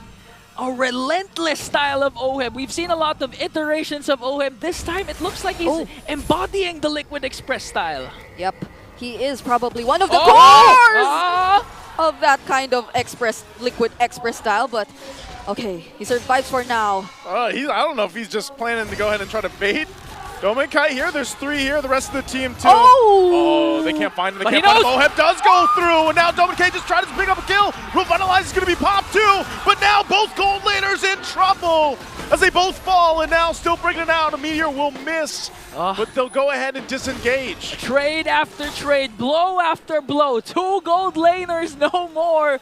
Kill scoreboard 3-3, gold lead almost non-existent. We have a ball game for our star match. So many action happening in the bottom side of the map. The gold laners cannot get their farm as peacefully. Not to mention the adjustments that were made in terms of the early laning phase, so you need to be extra careful, but that's not what's happening. Edward taking a ton of damage, relying on the Brave Smite to heal back up here. The shots from the backside too, still being worked on. Finally, JP's gonna go down, and Demon Kite gets out of there. Goes back to the turtle. He's gonna Avatar the Guardian out. Renegade was on the hunt for Carl, but won't find him. Instead, he's gonna go ahead and find Sanford, going 1 versus 3. Will be able to back off, and they'll zone them off from the turtle. Oh! But again, Sanji finds a shot. Imagine being able to chase after all the members of Team Liquid Philippines and taking all of their attention away from the objective that was taken by Aurora. Renegade is just too tanky right now. I doubt that Team Liquid Philippines has the necessary tools to take him down. Yeah, the Hitman took a big hit for that star shatter from Sanji, but he did his job. Zone out the members of TLPH. He did secure a kill onto Carl TZ, but he kept Oheb preoccupied, and now Aurora, 4-man rotation, 4-man swing to the bottom lane. To hold it together, again, a lot of this focus on the gold laners, trying to delay them as much as they can. Dominkite checks the bush with the Daytona, or Destinata. He's been doing that all game against Oheb. Yeah, I mean, you have to utilize the kits you have, meaning the range that can come from Dominkite. as well as the Edward. The chase, JP goes for the glorious pathway to try and save the turret. Oh, here. They're going to shot again. Won't be able to find that one. Now the Sphere still looking for another. Dominkite's going to get taken down. They might be still forced into a fight. Edward goes in with the Infernal Pursuit, takes the brunt of the damage, and UA firing off with the impact from the bats, and now Edward will go down. Oheb joining the fight, picks up a quick kill, and now they want to take a quick turret. Oh, Carl Teasy going for the jungle creeps. Again, it's all boiling down to who can re-engage first. TLPH, specifically JP, good enough to cast the glorious pathway to keep Aurora preoccupied and stay in the bottom lane for a counter play from the Cavalry. Yep, Aurora might have to start rethinking the way they're spending so much time in that particular area of the map, because in as much as it has rewarded them to some extent right now, it doesn't seem to be the case. Things have eventually turned around. Doming is sitting on a 0-3 KDA, and that isn't what you want if you're Aurora. It has been Team Liquid Philippines who's able to capitalize on that time spent of Aurora in the bottom lane, and now they're in control in this upcoming turtle. Wow, JP already using the glorious pathway. Last turtle of the game. They've been 1 for 1 so far on both sides, so they'll start this one up. An ultimate not available just yet. Demon Kite will check things out, but right now they're just trying to get in position. Meanwhile, the push in the mid lane. And now Renajay will heal back up with the passive that he has. Still holds on to the Revitalize. And Domain Kite trying to work on that turret, so they get back in position for the fight. Okay, Domain Kite already picked up his Sky Piercer. They go in! Carl will get it, and now Demon Kite's in trouble. Gets caught, gets stunned. A shot from the Sphere again, and Oheb on the run will find Edward. And now Sanford with Renajay forces him back to base. UA is going to be able to land the bad impact. He does. Sanford's fine. All right. Oheb even used the Purify just to make sure that he'll be able to chase after these targets, able to take down members of Aurora. And it's really interesting to see how they're able to juggle everything, even defending that mid lane turret and then eventually resuming. Not to mention that very well-timed stun coming in from JP just to make sure that when Demon Kite went in, attempted to contest that turtle with the Retribution, he wasn't able to time it well enough to do so. It all boils down once again to their composition of Sanford, Sanji, and JP. The scouting report, the vision provided, the defense and front lines provided for TLPH, for Carl TZ Oheb to just do their things as the Baby Cakes duo. Meanwhile, in looking at the damage dealt, UA has been dishing out a lot of damage, but again, TLPH re-engages there, Whoa! Finally, Sanji's gonna get punished, but in the mid lane, they'll be able to find UA. Both down, and Oheb goes under the turret to be able to find one until Demon Kite takes him out. And now Demon Kite just watches as his team gets obliterated in the mid lane. 4-man down for Aurora, and TLPH all of a sudden, we thought the Land of Dawn was supposed to be quiet, but Aurora initiated, TLPH countered with an amazing play. Yep, to be fair, that was a beautiful target and pick-off coming in from Aurora, but that cost them so much since the Blade Surge coming in from Carl TZ and the rest of the members too catching up were very on point. It landed onto multiple members at once, and at a timing where Demon Kite himself wasn't ready to respond and engage just yet. Law and Order once again coming in from JP. And now Team Liquid Philippines, they're back in control with a 3K gold lead. Okay, Lord up for grabs, TLPH in full control. Again with the Lord Pit! Oh, Sanford will get caught and in trouble, but maybe bought enough time. They're gonna blitz the Lord. There's the flicker forward with the Dark Wave from Edward, trying to push them off the Lord. Who's gonna be able to get the fight? Demon Kite gets the Lord, and now looking for the fight, and Edward falls. Renajay jumps in and will find one, and now Oheb gets grabbed by the claws, and a shot from Demon Kite. We'll find one, looking for more, but RORA comes back. Baby Cakes duo, Dry Kite Bros. Demon Kite with a beautiful Lord Steal paired up with a Divine Intervention from the knockup coming from the Lord. Demon Kite wrecking havoc with the Death Sonatas. Now they're pushing in. Lord to the bottom lane. That felt like some sort of panic response from Team Liquid Philippines. A somewhat early retribution coming in from Carl TZ eventually allowed Demon Kite, even without the Quad Shadow, to catch up and secure the turtle for Aurora. Now they have to defend this and be very careful of their next actions because Demon Kite right now, you could probably consider he's online. Again, Demon Kite jumps in. Shadow Kill is going to find Sanjia now, fighting under the Lord, under the turret, and Renegade jumps in, finds two with the Unbreakable, and RORA will just outshine the Stampede, and it looks like that's going to be it to take us to Game 3 as RORA comes through, turns things around, and Dick gets it done. We have Game 3 ahead of us. It won't be a star match without an amazing performance from the Northern Lights. If you blink, you'll miss it, because all of a sudden the cavalry was nowhere to be found. Oh my goodness! Look at just how immediately they were able to end that game with that single opening and that single opportunity. We were just talking about how they need to be extra careful. They were already able to find their footing in the game. And Demon Kite 2 times in a row, he had very crucial plays in that entire game. No, it's over for just being careful. We need the aggressive Aurora. And again, Demon Kite with the last play goes in with a Wiki Shadow Kill up against 5. But who can forget about the amazing Renegade Hitman AOG from the top to detonate on the bodies of TLPH. What an amazing catch from that. Well, very beautiful boy. Turned into the jump man, you know, at that point. But jump man. That's the crazy thing about it, because in the draft, that's what I was saying. You know, it's like, I would like to see Demon kind of more proactive jungler, because that's such a contrast between the Barrett's game to what he was able to do on the Hayabusa. Although, you know, the Hayabusa recently with the patch had a little bit of, you could say, like a little bit of a nerf, obviously, that he had to go through. But still, the way that they came through in this game, and yeah, they were dealing with the same pressure, you know, from the last one. But it just seemed like that they figured it out, and they ended up obviously taking it to a Game 3. Yeah, it feels like this entire hit or miss storyline was transferred to Team Liquid Philippines for that game. Honestly, a lot of crucial star shutters were played a major role in how things eventually did not turn in their favor. But on the other side of the map, this Sicilian, who we were talking about earlier, has been played for how many games in a row by Yue. Upon his return, has snatched the win once again for Aurora, and you can just see how the lip bite.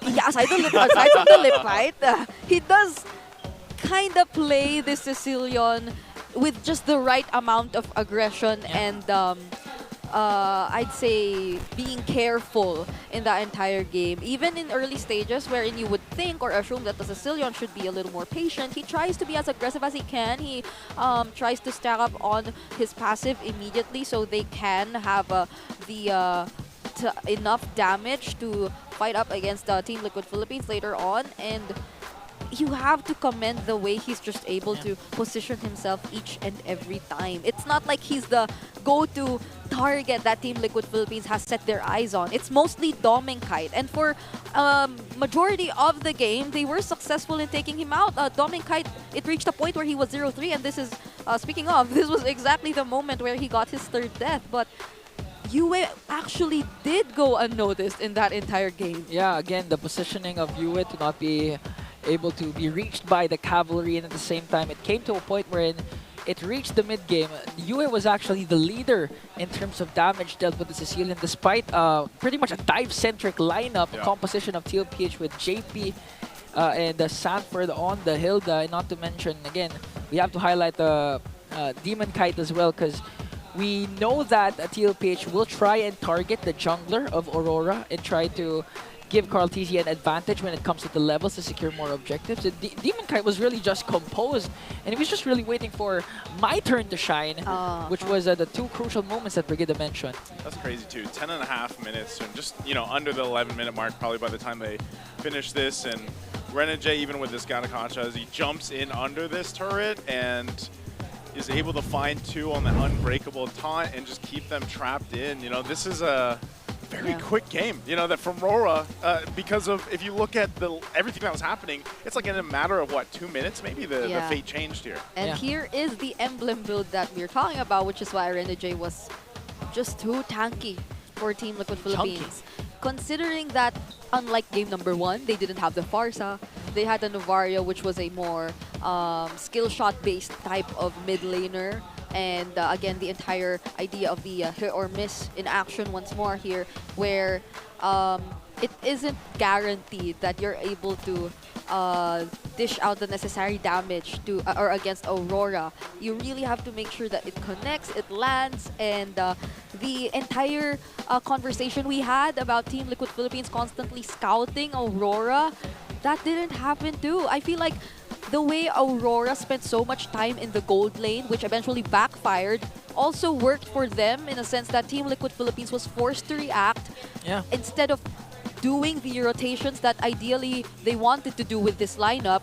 And so Aurora was eventually able to just control and dictate the pace unknowingly of the game that Team Liquid Philippines supposedly wanted to. Yeah, and the main factor actually for me is really Edward.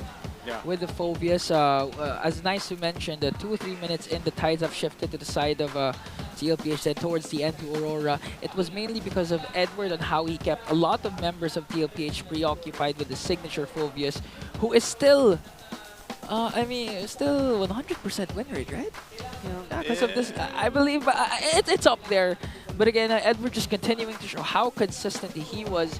He knows that he has to be the main point of contact for Aurora in terms of initiating and at the same time scouting out where the members of TLPH are. But the BPI rich guy still, even after suffering a 0-3 start, still going to go on to one half of the Kite Pros, Dominic Kite. Dominic Kite is back. He gets his hands on the Granger. And he returns as the rich guy. I mean, even when we thought that he was already way behind, given the 0-3 KDA he had at one point, when Aurora just decides to work together, the Uber Light, quote-unquote, as mentioned even in our Keys to Victory, you saw how they are just able to provide the openings for Dominic. Just a single well-targeted Sanguine Claws coming in from Yue, the follow-up damage from the Rhapsody and the Death Sonata, even dashing in Rondo, just making sure that he closes in on all these opponents once he already has the necessary items. These are just some of the ways they were able to help activate one another, and that's what you like to see from Aurora. Their ability to just adjust and understand the situation where they're in, and not being pushed back to a corner. So this is the bounce back mindset you always see from them. And now it's kind of tricky for Team Liquid Philippines because, okay. Hey, it's because you're here. and Chantel, the mother of all series, is over there. Oh my gosh, look at them. I mean, if your passive were to be proc, I would love it to be in today's series, because again, this is the star match between two undefeated teams. This is the post of Brigida. Hey, you do Chantel. Do the Chantel. There. Wait, now, is that right? Now the director just made a fool out of us, guys. We actually listened to him. Wait, I was gonna say, if Direct says, we do. We do it, we have to. Okay. And again, the trend that we're seeing, apart from your curse with Chantel, is that red side is actually winning. Aurora picked blue side first one, they lost. TLPH picked blue side this time, they lost. So is the key in the red side? Well, right now, well, at least for TLPH, it's 100%, right? Yeah. So we'll see what happens in Game 3. Yeah, and because Direct said I have to read something out, I have to read this out now. So shout out to everyone in the watch parties for Aurora. It's at KMC, it's at Makati, right? Yes. Yeah, KMC Armstrong Cafe. You'll be with your other, what do you call the? Auroras. The Auroras. The lights. I thought the lights. I just want to say I heard some news. What's the news? What's the news? That they have so much food over there. Okay, so I hope I'm not working today. I'll try to drop by next time. Tomorrow. You are working today. Oh, yeah. You said, I hope I'm not working today, but you're literally working right now. Yeah, that's why I was hoping I wasn't working, because I just found out there's a lot of food. Okay, it's okay. There's what day is it today? It's Saturday. 22nd. Oh, they but have you guys for sure can enjoy the freebies that Brigida just mentioned out at the... Where's the address? KFC. I'm Makati. It's in Makati. It's in Makati. Just try to pin it, and you get there. You'll get there. And of course, you guys, everyone can join a Superfan rap battle. So Oh, if you man. guys have the mic talk and skills, you can walk the talk and rap it out. All you have to do is check out the MPL page to know more. So that's why you should always follow our official social media pages.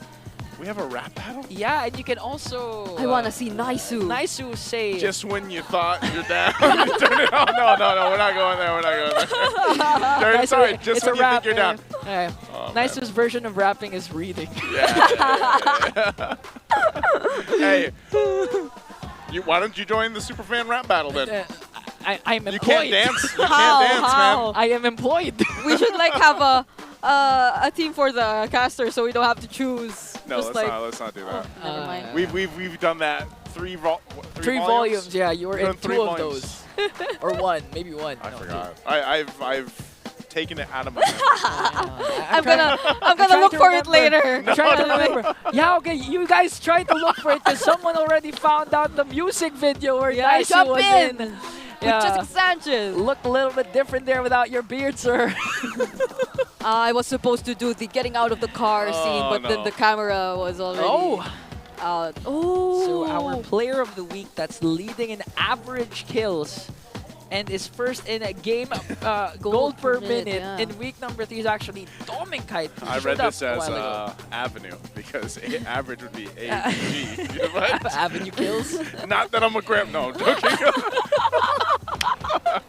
Welcome, leading in Avenue kills, 6.50 and it's first in GPM 826 in week 3. Maybe next time you do the VOG, you say from Avenue kills, Domingkite. Goodness. And again, okay, there's a quote. Okay. Naisu, please. Yeah, he's already did it tired earlier. of You have to do it Alright, this I time. got you guys. Let me dust off my Tagalog here. Siguro yung sa amin ni Oheb last time, dala lang ng hype. Pero this week, message ko sa kanya. Galingan namin at bigyan, oh my gosh, this is the script. Bigyan ng magandang laban para sa mga fans. This, just for our international viewers, galingan namin at bigyan ng magandang laban para sa mga fans. That is the script. That is the script. So if you guys want to, copy pasta, just say this in all the streams. Yep. And that's the player's copy pasta, which all that means is let's do our best. We're going to give the best battle or fight for the fans. Let's just give them a good fight. Sa mga fans. Yeah. And for context, they were referring to the time where Oheb was walking The tough so walk. Last season playoffs. yeah, it's the exact same walk Carl TZ did earlier in the first All Access segment, which was why Oheb was just so quiet in that particular moment because they were mocking him. But that's how he actually did walk up against going up against. What do you call that walk? The rich guy walk. I don't know if you call Flap TZ's pose the glorious pose. What do you call the glorious that? walk. The glorious walk. The glorious strut. Strut. Strut. Strut. Okay. Like when you're strutting. The you know? glorious strut Yeah. from Oheb. So we have an animated version of it now. Okay, and now we're heading into draft number 3. Curious to know which side will these two teams go. It looks like blue side this time on the Northern Lights, and TLPH will now be on the red side. What? What? Well, they're 100% win, 100% win rate over there, right? Yeah. I mean, if I was 100% in something too, I'd probably pick that side. Yeah. I would never leave that side, you know. If I lived in Avenue Kills, I would stay there. If I was the Domingkite. So the trend that's happening now is just who gets the Suyo first. Looks like Aurora's gonna get it. TLPH can again just go for the Granger +1. Yeah. Unless it gets banned out again, similar to what happened at game number 1, where they were left with other options to think about. Matilda. So yeah, this is a similar scenario with what happened earlier. Yeah, there you go. Called it. Joy is banned called out. Bree. So Matilda. Yeah. Oh, sorry, Joy's banned. The Matilda's there because the jungle trades are out. So it could be, although it was unsuccessful earlier, we saw the potential of the Matilda in Aurora's hands, but they seem to be... Experience. It's a switch up. Okay. Man, Domingkite already heated up with the Game 2 MVP. This it was was the Game 2 MVP. You know what? This was what I said earlier. And then when they went for Matilda, I was like, oh, I felt so down already. Why? It's like it was a bad start. You feel bad when the Matilda's picked up? Or No. I mean, I was considering like everything, the way Aurora's just so high in terms of win rate when they have the Granger and Granger, Dominica, yeah. and then they went for Matilda. I was like, oh, okay. At least this time, Bri, they finally learned and went to that route, giving Dominica the power pick in the gold lane. So now TLPH, still there is. Oh, they're still going with the Alpha Matilda. We forgot about the Alpha Matilda. I mean, did we forget about it? Like, I did. Because Not you guys. It was open, and I expected the Alpha to come through, and since they didn't take Matilda first pick, but it looks like they go Edith Sicilian. That's, UA might as well just play this hero the rest of the season. That 25% contention rate is him. Like, he is the 25%. He is the contention rate. Oh my goodness.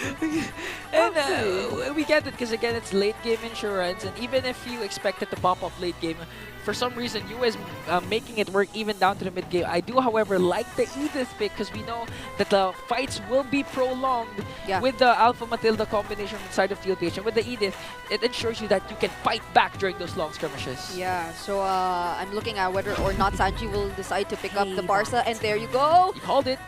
It could have been.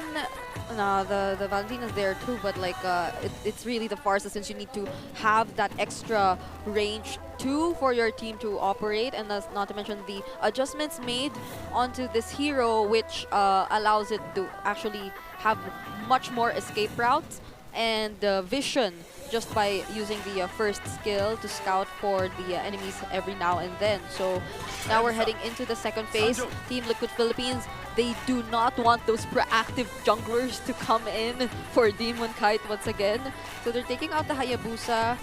And at this point, I think the only remaining options for Demon Kite are mostly the Nolan again, because they don't have the Matilda in their hands, so it's too risky to pick up a jungler similar to the Barats.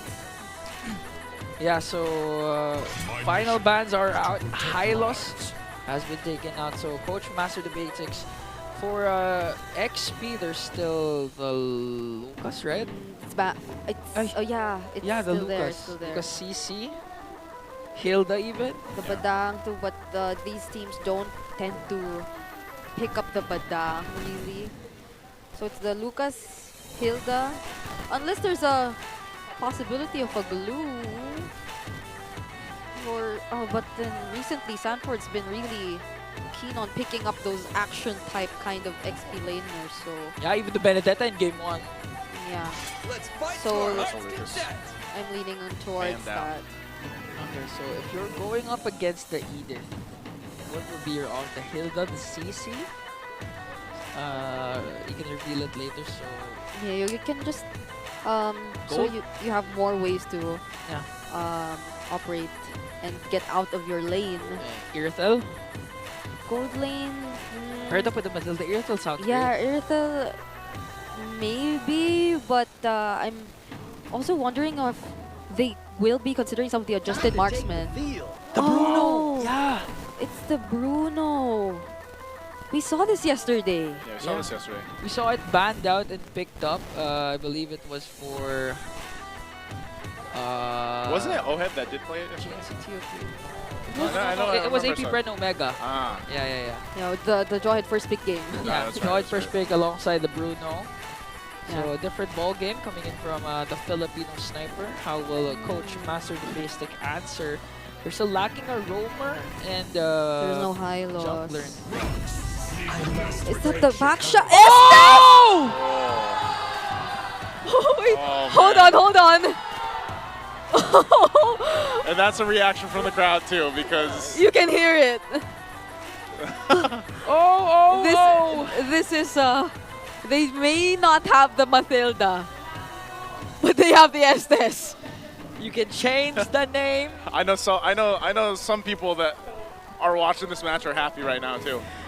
Okay, you better watch out, Oheb, because the heals that can come from Renegade might just be the key to outplay whatever maneuver TLPH can. The heal man is back. From hit to miss to everything else, now the heel man is back. What does... He went from wingman to what do you play second game? Horseman? Horseman to to now the jump heel man. man. Oh, jump man. Yeah. And it's a There you Benedetta go. again. Yeah. Estes. Bro, what? Why? Yeah, I was leaning towards the Benedetta given the backliners that are present in Aurora's side. It's the Granger and the Sicilian, and they look like, or if you were a Benedetta, they'd seem like targets you would really want to constantly go after. But with the presence of the Estes, that might be a much difficult job to pull off this time around. Yeah, and at the same time, good counter for Baksha, selected up against a Matilda, so the Turtles Bussons, the anti-heal, is there for the side of Aurora, and at the same time, they have their own sustain in the form of the iconic Estes in the hands of Renegade.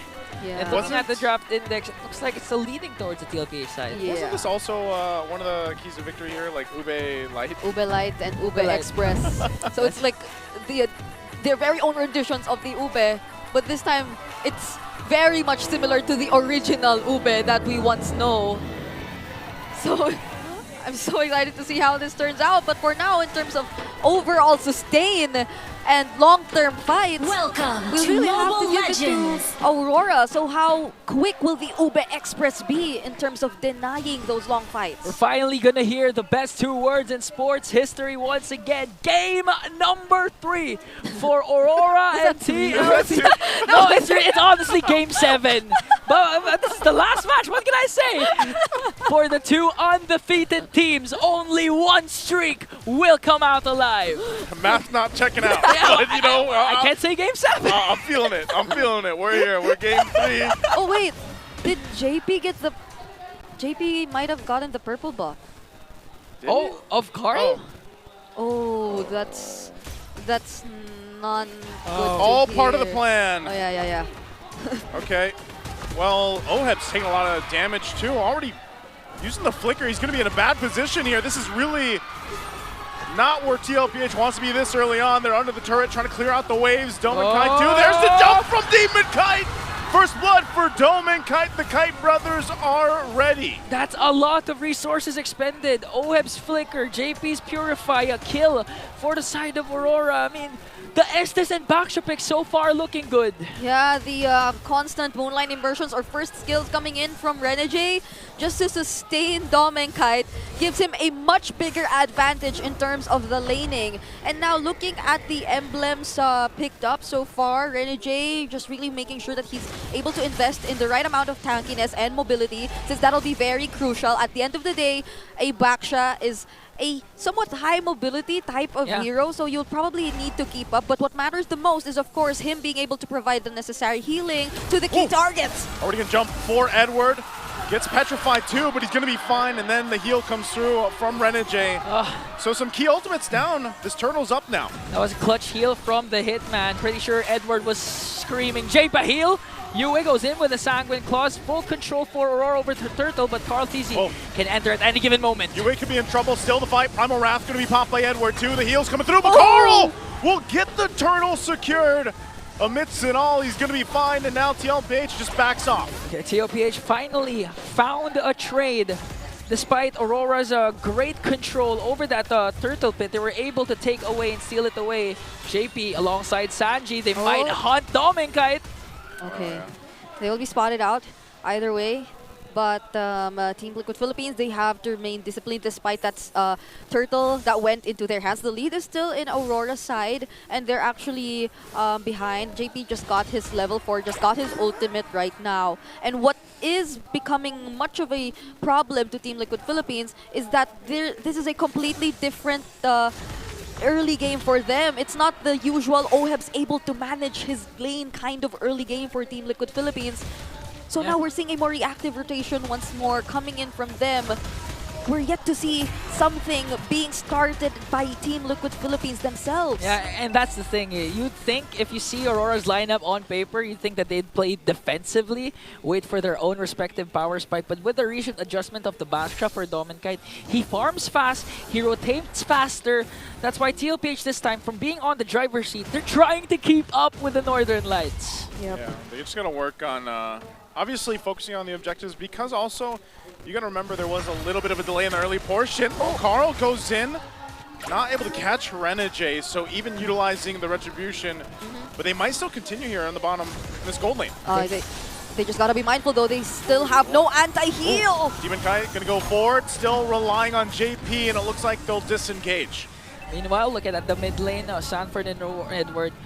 Both of these two XP lanes just really trying to clear out as fast as possible to be able to rotate and get control of the center of the map again, as what Renmar has been saying all throughout 4 weeks. And now 3 seconds in, Turtle again will be on the eyes of both of these teams. A while ago it was secured by Kyle, but Kyle goes in.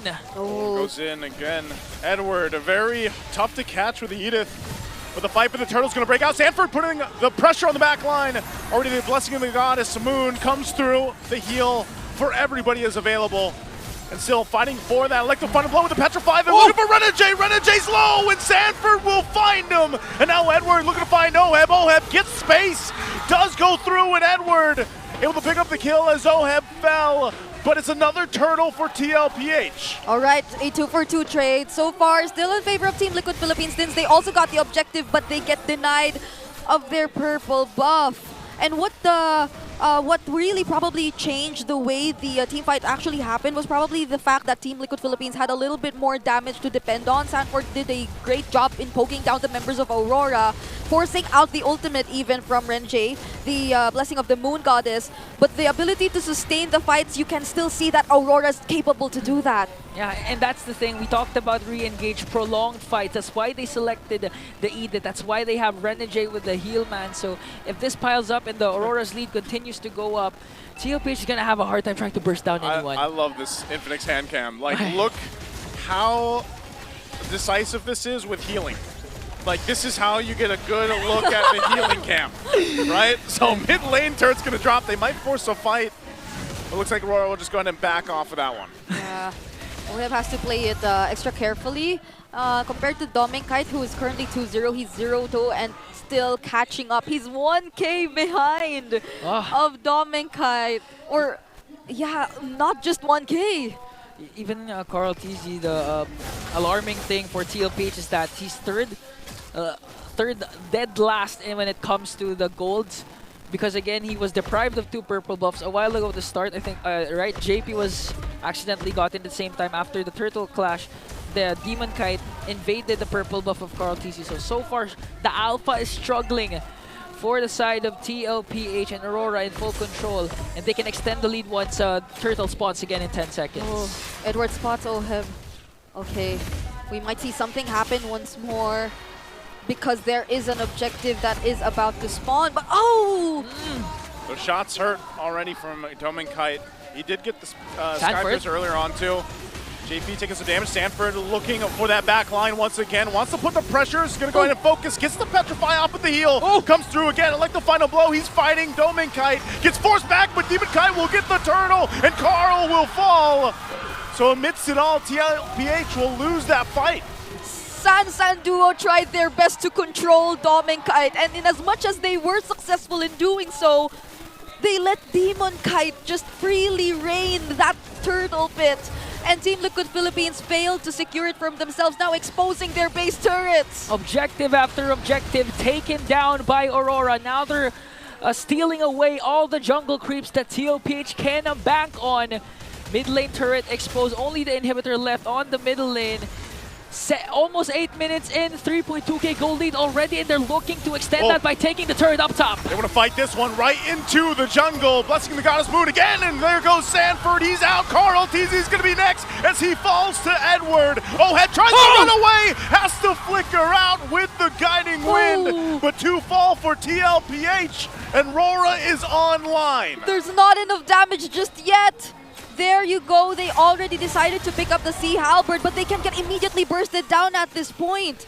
The damage coming in from Dominkite and Yue is no joke, especially if they are unable to position themselves well enough to go in for the dive. And the dive was an attempt that they did. Clearly, it was a well-planned and executed one. They also had Sanji in a spot wherein Aurora wasn't able to pay much attention to him. But the damage is what was really lacking from Team Liquid Philippines. Yeah, and that's alarming because even though Dominkite was the first man down, for these 10 players.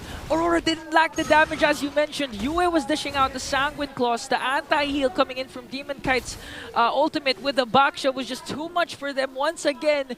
So even if Sanford continuously tries to go for the back and picks off Demon Kite once again, the clapback for Aurora is just too immense. And now 5 seconds in, major objective up for grabs. There's the Lord, there's the Petrify! Still gonna be able to bob and weave out of there and keep Sanford at bay! And finds the shot! What a play! The moves from Domenkite! Not point blank, but make sure Domenkite hits the mark at the proper target. Sets up Aurora for a clean Lord take. Team Liquid Philippines might really have to let go of this. They will be focusing their resources towards the top lane, and they will settle with the trades because that's what they're only capable of taking at this point. They already lost one member, and with the amount of map control that's in Aurora's hands, they have to at least do something. They cannot afford all 3 waves coming in sync together to go for the next siege. Can I just say the resurgence of Domenkite in the gold lane? A lot of people have been doubting this man, even towards the M series. Now, he's making sure all the shots he takes always connects to the right target. Already at 3-1-3, 30 stacks in with the Sky Piercer. Lord sieging in the middle lane. All TLPH can do is try to go for the split, but they need all 5 members for the potential defense. Sanji making an angle onto the back. Will the Cavalry be able to defend? Looks like he's going to have to look for it a little longer. Still making his way there. The mid turret's already down. They're working on the Lord. Sanji looking for an angle. Feathered airstrike. They'll be able to find Domenkite. They take him out. Sanji's still going to be alive. Flickers on forward, but the fight rages on. They have the heal, and Oheb's gone. Yue firing off the bad impacts from the back. But they might have bought enough time for TLPH. Enough bought time for TLPH. But the problem is Inhibitor in the middle lane has now been erased once again.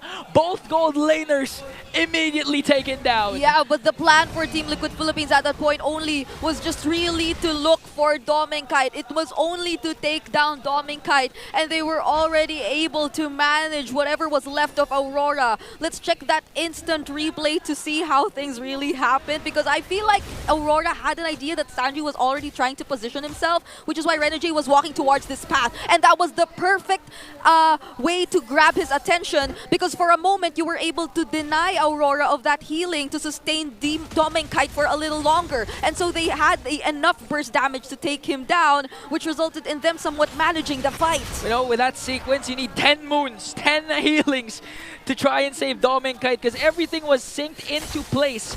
The Circling Eagle from JP paired up with the Feathered Airstrike and the catch from Carl TZ, all connected to the gold laner of Aurora. That's why he was erased right away. Whoa! And 1 year! Whoa. It's been a long time since we saw this elf. this moon guy. This moon, he's an elf, right? Yeah, and it was still Kim Poi. Yeah. Then Blacklist versus TNC, so the times have changed. Really, now it's Renegade bringing back the Estes with the Blacklist skin. Yeah, a bit of a callback to the M3 World Champions. And Renegade's just making sure to not disappoint, you know, the founder of the Estes. I can see the founder. So far, 0-1-7 doing good heals. And TLPH, again, we've saw glimpses of hope, but the catch is really they have to go for unconventional angles what Sanji has been doing, going from the back with the wings by wings. Yeah, but it was a very worth it attempt coming in from him. Oh! Spear of Alpha already used by Carl TZ. Oh! Already used. Edward might be trying to force the fight. Sanford's going to be spotted out too. Forced back with the Bat's Feast now from Yue. Half health on this Lord. Sanji's going to drop down the Feathered Airstrike, trying to get some range again. But RORA will hold it together. I think once they find out that Sanford is on the bottom lane, it might be a go signal for Aurora. Edward pops the Primal Wrath, firing off at JP. Still comes down to the Retribution battle. Oh! TZ gets the Lord, but he falls in the fight. And JP trying to escape. Domenkite on the hunt with Renegade and Yue. He's got nowhere to go. TLPH, can they stay in the game?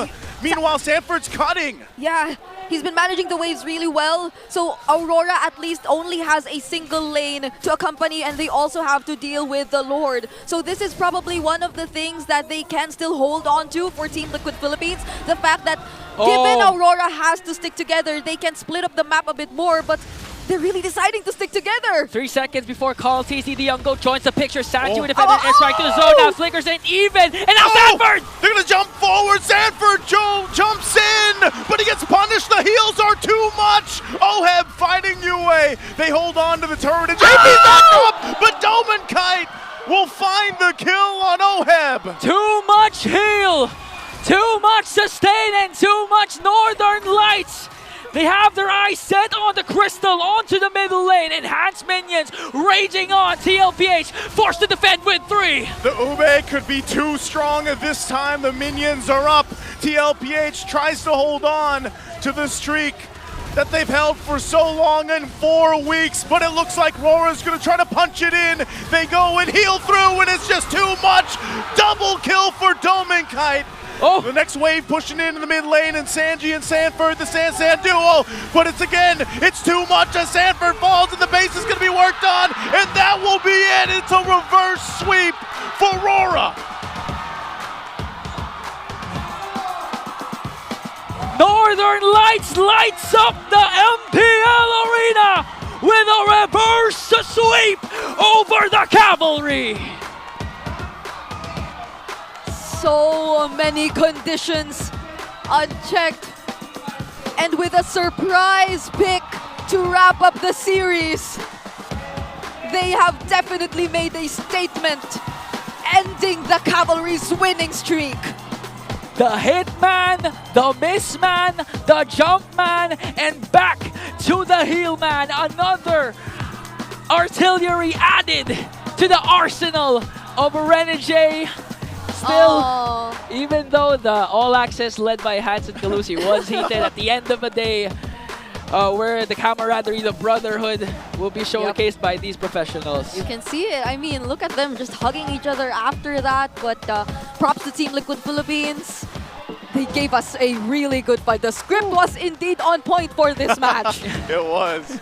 They gave us an amazing match, great match, and again, TLPH has been on top for 4 weeks now. Eventually they had to probably face and feel defeat, and it's RORA that does it. So again, this rivalry just continues on, and I can't wait to see them, eventually go again. And they're basing it off the rivalry. Last season, TLPH failed to win 1 game up against Aurora.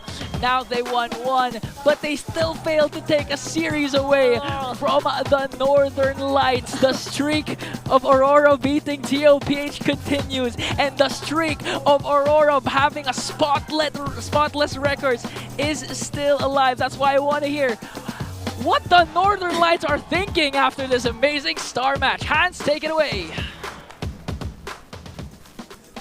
Ladies and gentlemen, the only undefeated team of Season 15, it's Aurora Gaming!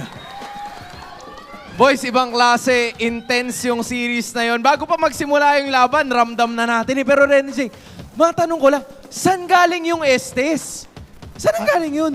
Kaya may Venus. I guess we leave it at that, man.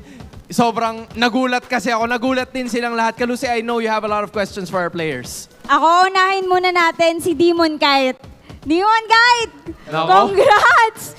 Okay, kanina, balikan lang natin yung All Access kanina. Sabi ng kampo ng TLPH, meron silang pinagpahinga. Saka baka nakakalimutan mo yung RSG days nyo. Ngayon, nananalo kayo kontra TLPH. May message ka ba sa kanila? Good game sa kanila, tsaka friendly banter lang naman yung kanina. Ayun, good game, good game. Okay. Magkakaibigan pa rin talaga sa labas ng Land of Dawn. Actually, yun nga rin yung isa sa mga tanong ko. Since napigilan nyo na, right? Napigilan nyo na ang win streak at kayo ang may win streak ngayon. You're gonna be going up against Team Falcons yesterday. Anong dapat naming i-expect at anong dapat i-expect ng RORAs heading forward into that matchup tomorrow? Para sa akin lang, sa laban bukas, expect the unexpected. At yan ang Aabangan natin pinakita yan. nila kanina. Yan ang pinakita. Gusto ko naman marinig si Domeng kahit, Meng, Kanina nakita kita eh. Hindi ako yun. Hindi. Sino yun? May gumanon kanina eh. Coach, nakita mo ba kung sino yun? Hindi ko nakita. Hindi mo nakita. Walang nakakita. Domingkite, eto na yon. TLPH, you got the victory. Kayo na lang ang undefeated team ngayon sa Season 15. Ano bang meron sa Aurora ngayon na nung nag-clash yung dalawang undefeated teams, kayo yung nanaig? What's with this team that you have? Siguro mas may chemistry kami ngayon and sila rin naman yung apat nila. Si Oib lang naman din yung nadagdag sa kanila. So, bali lahat ng namin, lahat ng practice namin ngayong week, parang ayun, nilabas lang namin yung laro namin. Yeah, they really showed out in that game. And speaking of gold lane, Domeng, kahit isa ka sa tinitingalang gold laner this season, ano ba ang masasabi mo na, and marami na rin pala nagsasabi na ikaw na yung next standard. Para sa'yo, ano ba yung standard na masasabi mo na pwede mo nang i-claim na sige ako na yung next standard sa gold lane? Siguro ngayon hindi pa eh. Siguro kapag nag-champion na ako tapos na-achieve ko na lahat ng title sa MLBB. Okay, aabangan natin yan, Hans. And we still have a lot of ways to go. Yue, di ba parang may gusto kang sabihin? Nananahimik ka dyan, we ah. Ano yun? Asan? Yue, ano yung sasabihin mo? Guys, available na yung bago naming jersey. Yan, sa boot, tsaka sa orange shop. Patingin nga, patingin. Bigyan mo kami ng ikot. Eh! Yun! Model! Tsaka ano yun? Meron pa. Available na yung emote namin. Emote. Meron ba? Ano yung emote? Tsaka yung KMC note kay social. Yan. Paano yung emote? Pwede ba iba? Piling mo iba. Sino? Si Rene J! Sino? Ito. Ayun. Demon kahit paano daw yung emote? Rene J, paano yung emote? Ginawa mo yun kanina pero sige, pagpapahingayin na natin sila. We still got a victory from your winners, Aurora Gaming! Gentlemen, congratulations. You may now take your walk of victory.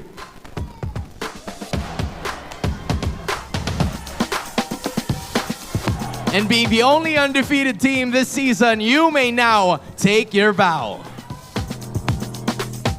Buena mano.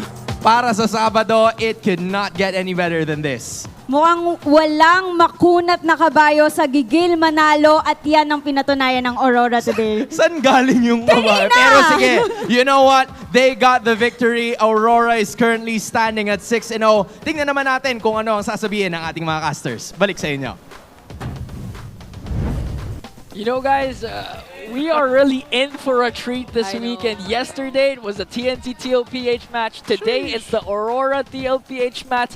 But again, 6-0 for the Northern Lights. Imagine, last season, they were just 4th place in the seeding. Now they're topping the leaderboards, mainly because of the captain, who out of nowhere selects an Estes roam. If you were to recall the sequence of the early game, there was this one point where Domenkai was leading in lane and Drenergy was beside him. There was this one point when Edward was being ganked and Drenergy was also beside him.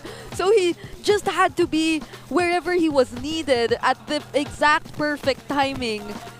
And he always paved the way for his teammates to freely just fight against Team Liquid Philippines. You know, at this point, I think we have to summarize all the monikers we're giving Renegade, from Hitman, Jumpman, everything. I think his moniker should just be, I'm there, man. Because he's always everywhere. No, he's the man. He's the man. The there we go. There you go. This was tough too. The man. Mind you, they had to punish the fact that JP had purple buff in the early game. They had to punish it, and they made that play because, again, you're kind of delayed here, you know, for Carl Teasy. Yeah, those were mistakes that if you kind of look at it at the microscopic level, wow. Oh, wait. It's not that big, but overall, it does add up to how Carl Teasy was really having a hard time trying to match up the jungling speed of Demon Kite. Yeah. Look at that heal. What if the hair color was a foreshadowing or something? That's true. They have the exact same kind that of was silver, so good too. But this was a highlight, yeah.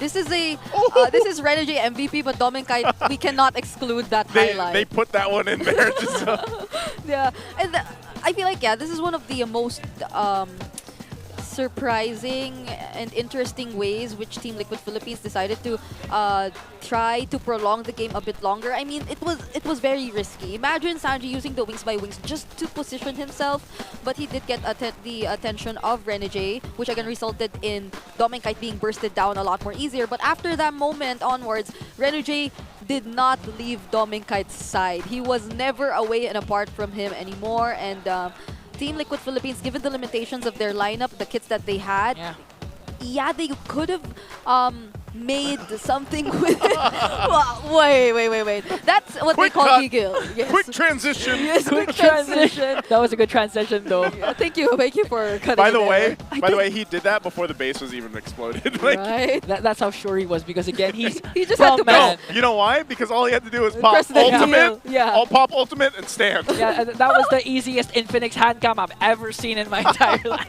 That's what I said. You want to see how to heal? This is how you heal. That's how you hold the phone. He showed it to us earlier. Yeah, this was interesting. Even like for much of their life, for all of their heroes, there's no particular hero that's expected to just tank the damage. Not even Sanford, not even JP. JP's on magic build in his Mathilda. Sanford's on majority damage build. He just has the Dreadnought armor and the magic robe. But other than that, they're just mostly investing in the damage. Even their damage dealers themselves, we all know Sanji really tends to go full damage build on the Farsa, and Oheb does the same. Even earlier went for more Axe last item on the Granger. So you would kind of have an idea that Team Liquid Philippines just really wanted to fight. That was the idea of their lineup all along in the draft. Not until they saw that Estes was the last pick for Aurora. And eventually, they probably had to think of answers from then and there, but it is so hard to recall whatever plan you had already laid out so well in the draft, considering you only had your last pick to potentially change things up, and they couldn't just really pick an XP laner which had an idea or an intention that was far too different from whatever the rest of the lineup wanted to do. So they just had to complement and double down on this idea, which they did attempt to really pull off, but eventually it wasn't enough to answer back against Aurora. Yeah, and actually the BPI rich guy is none other than Dominkite, and you really can see that the game was really close, because this is one of the lowest GPMs I've ever seen, 789, so it was really neck and neck battle, despite the skill scoreboard being 16-4. Again, we saw a lot of glimpses of hope for TLPH. Let's not forget the amazing Lord Steal by the young GOAT, Carl TZ, but again, the squad of Aurora was just prepared for everything thrown at them. Yeah, I think it's amazing to see Dominkite too. His development over the seasons. You know, now he's got his moniker with Demon Kite, of course, the Kite brothers, but obviously the whole team just really comes together. And that you could literally say the same thing about TLPH and why they've been so successful up to this point. And for Aurora now to be the undefeated team right now currently, and then they take a series like this to TLPH, it speaks volumes of how much development they have had since even M6 for some people to see. Yeah, so guys, I'm really curious to know what were they were saying during the intense match. I'm pretty sure we won't understand it, but let's take a look.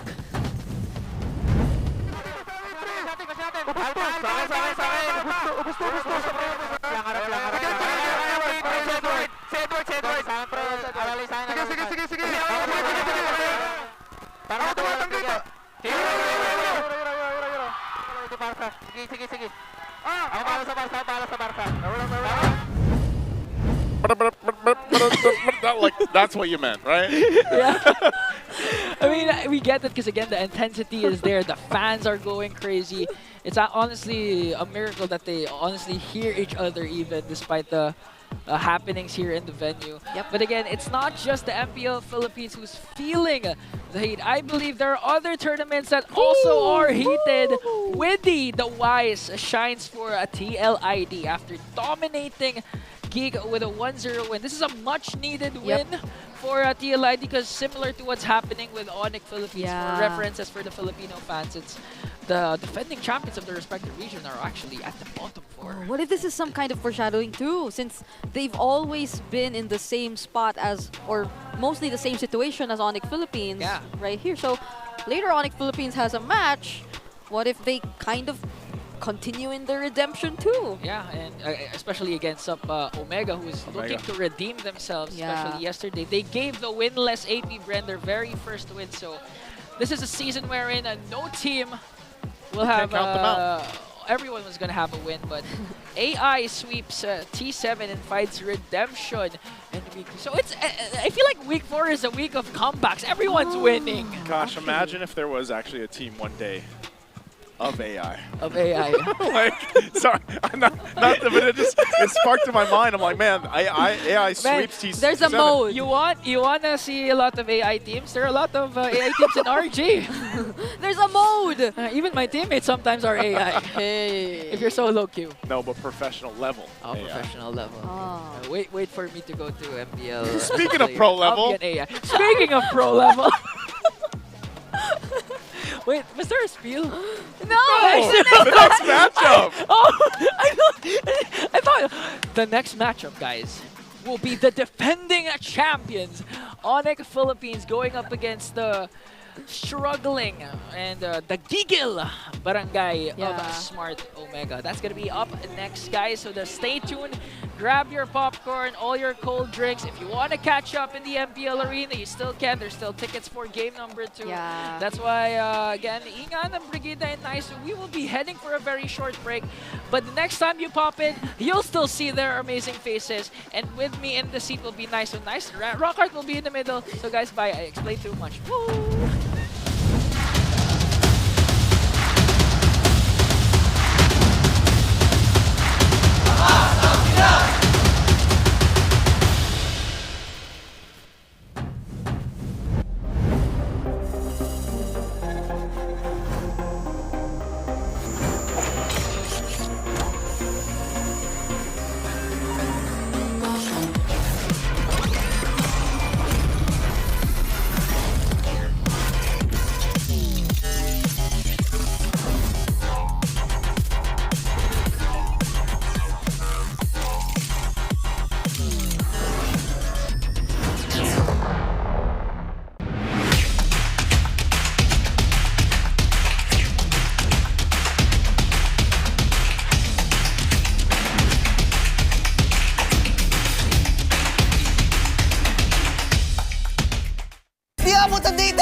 GG bro!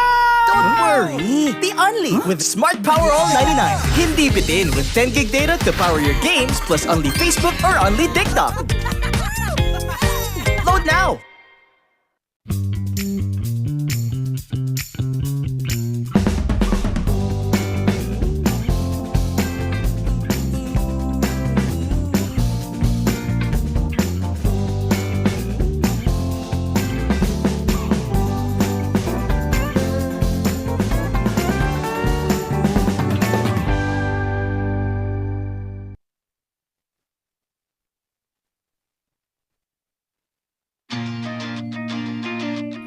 To go to a concert when you can own that stage with your friends.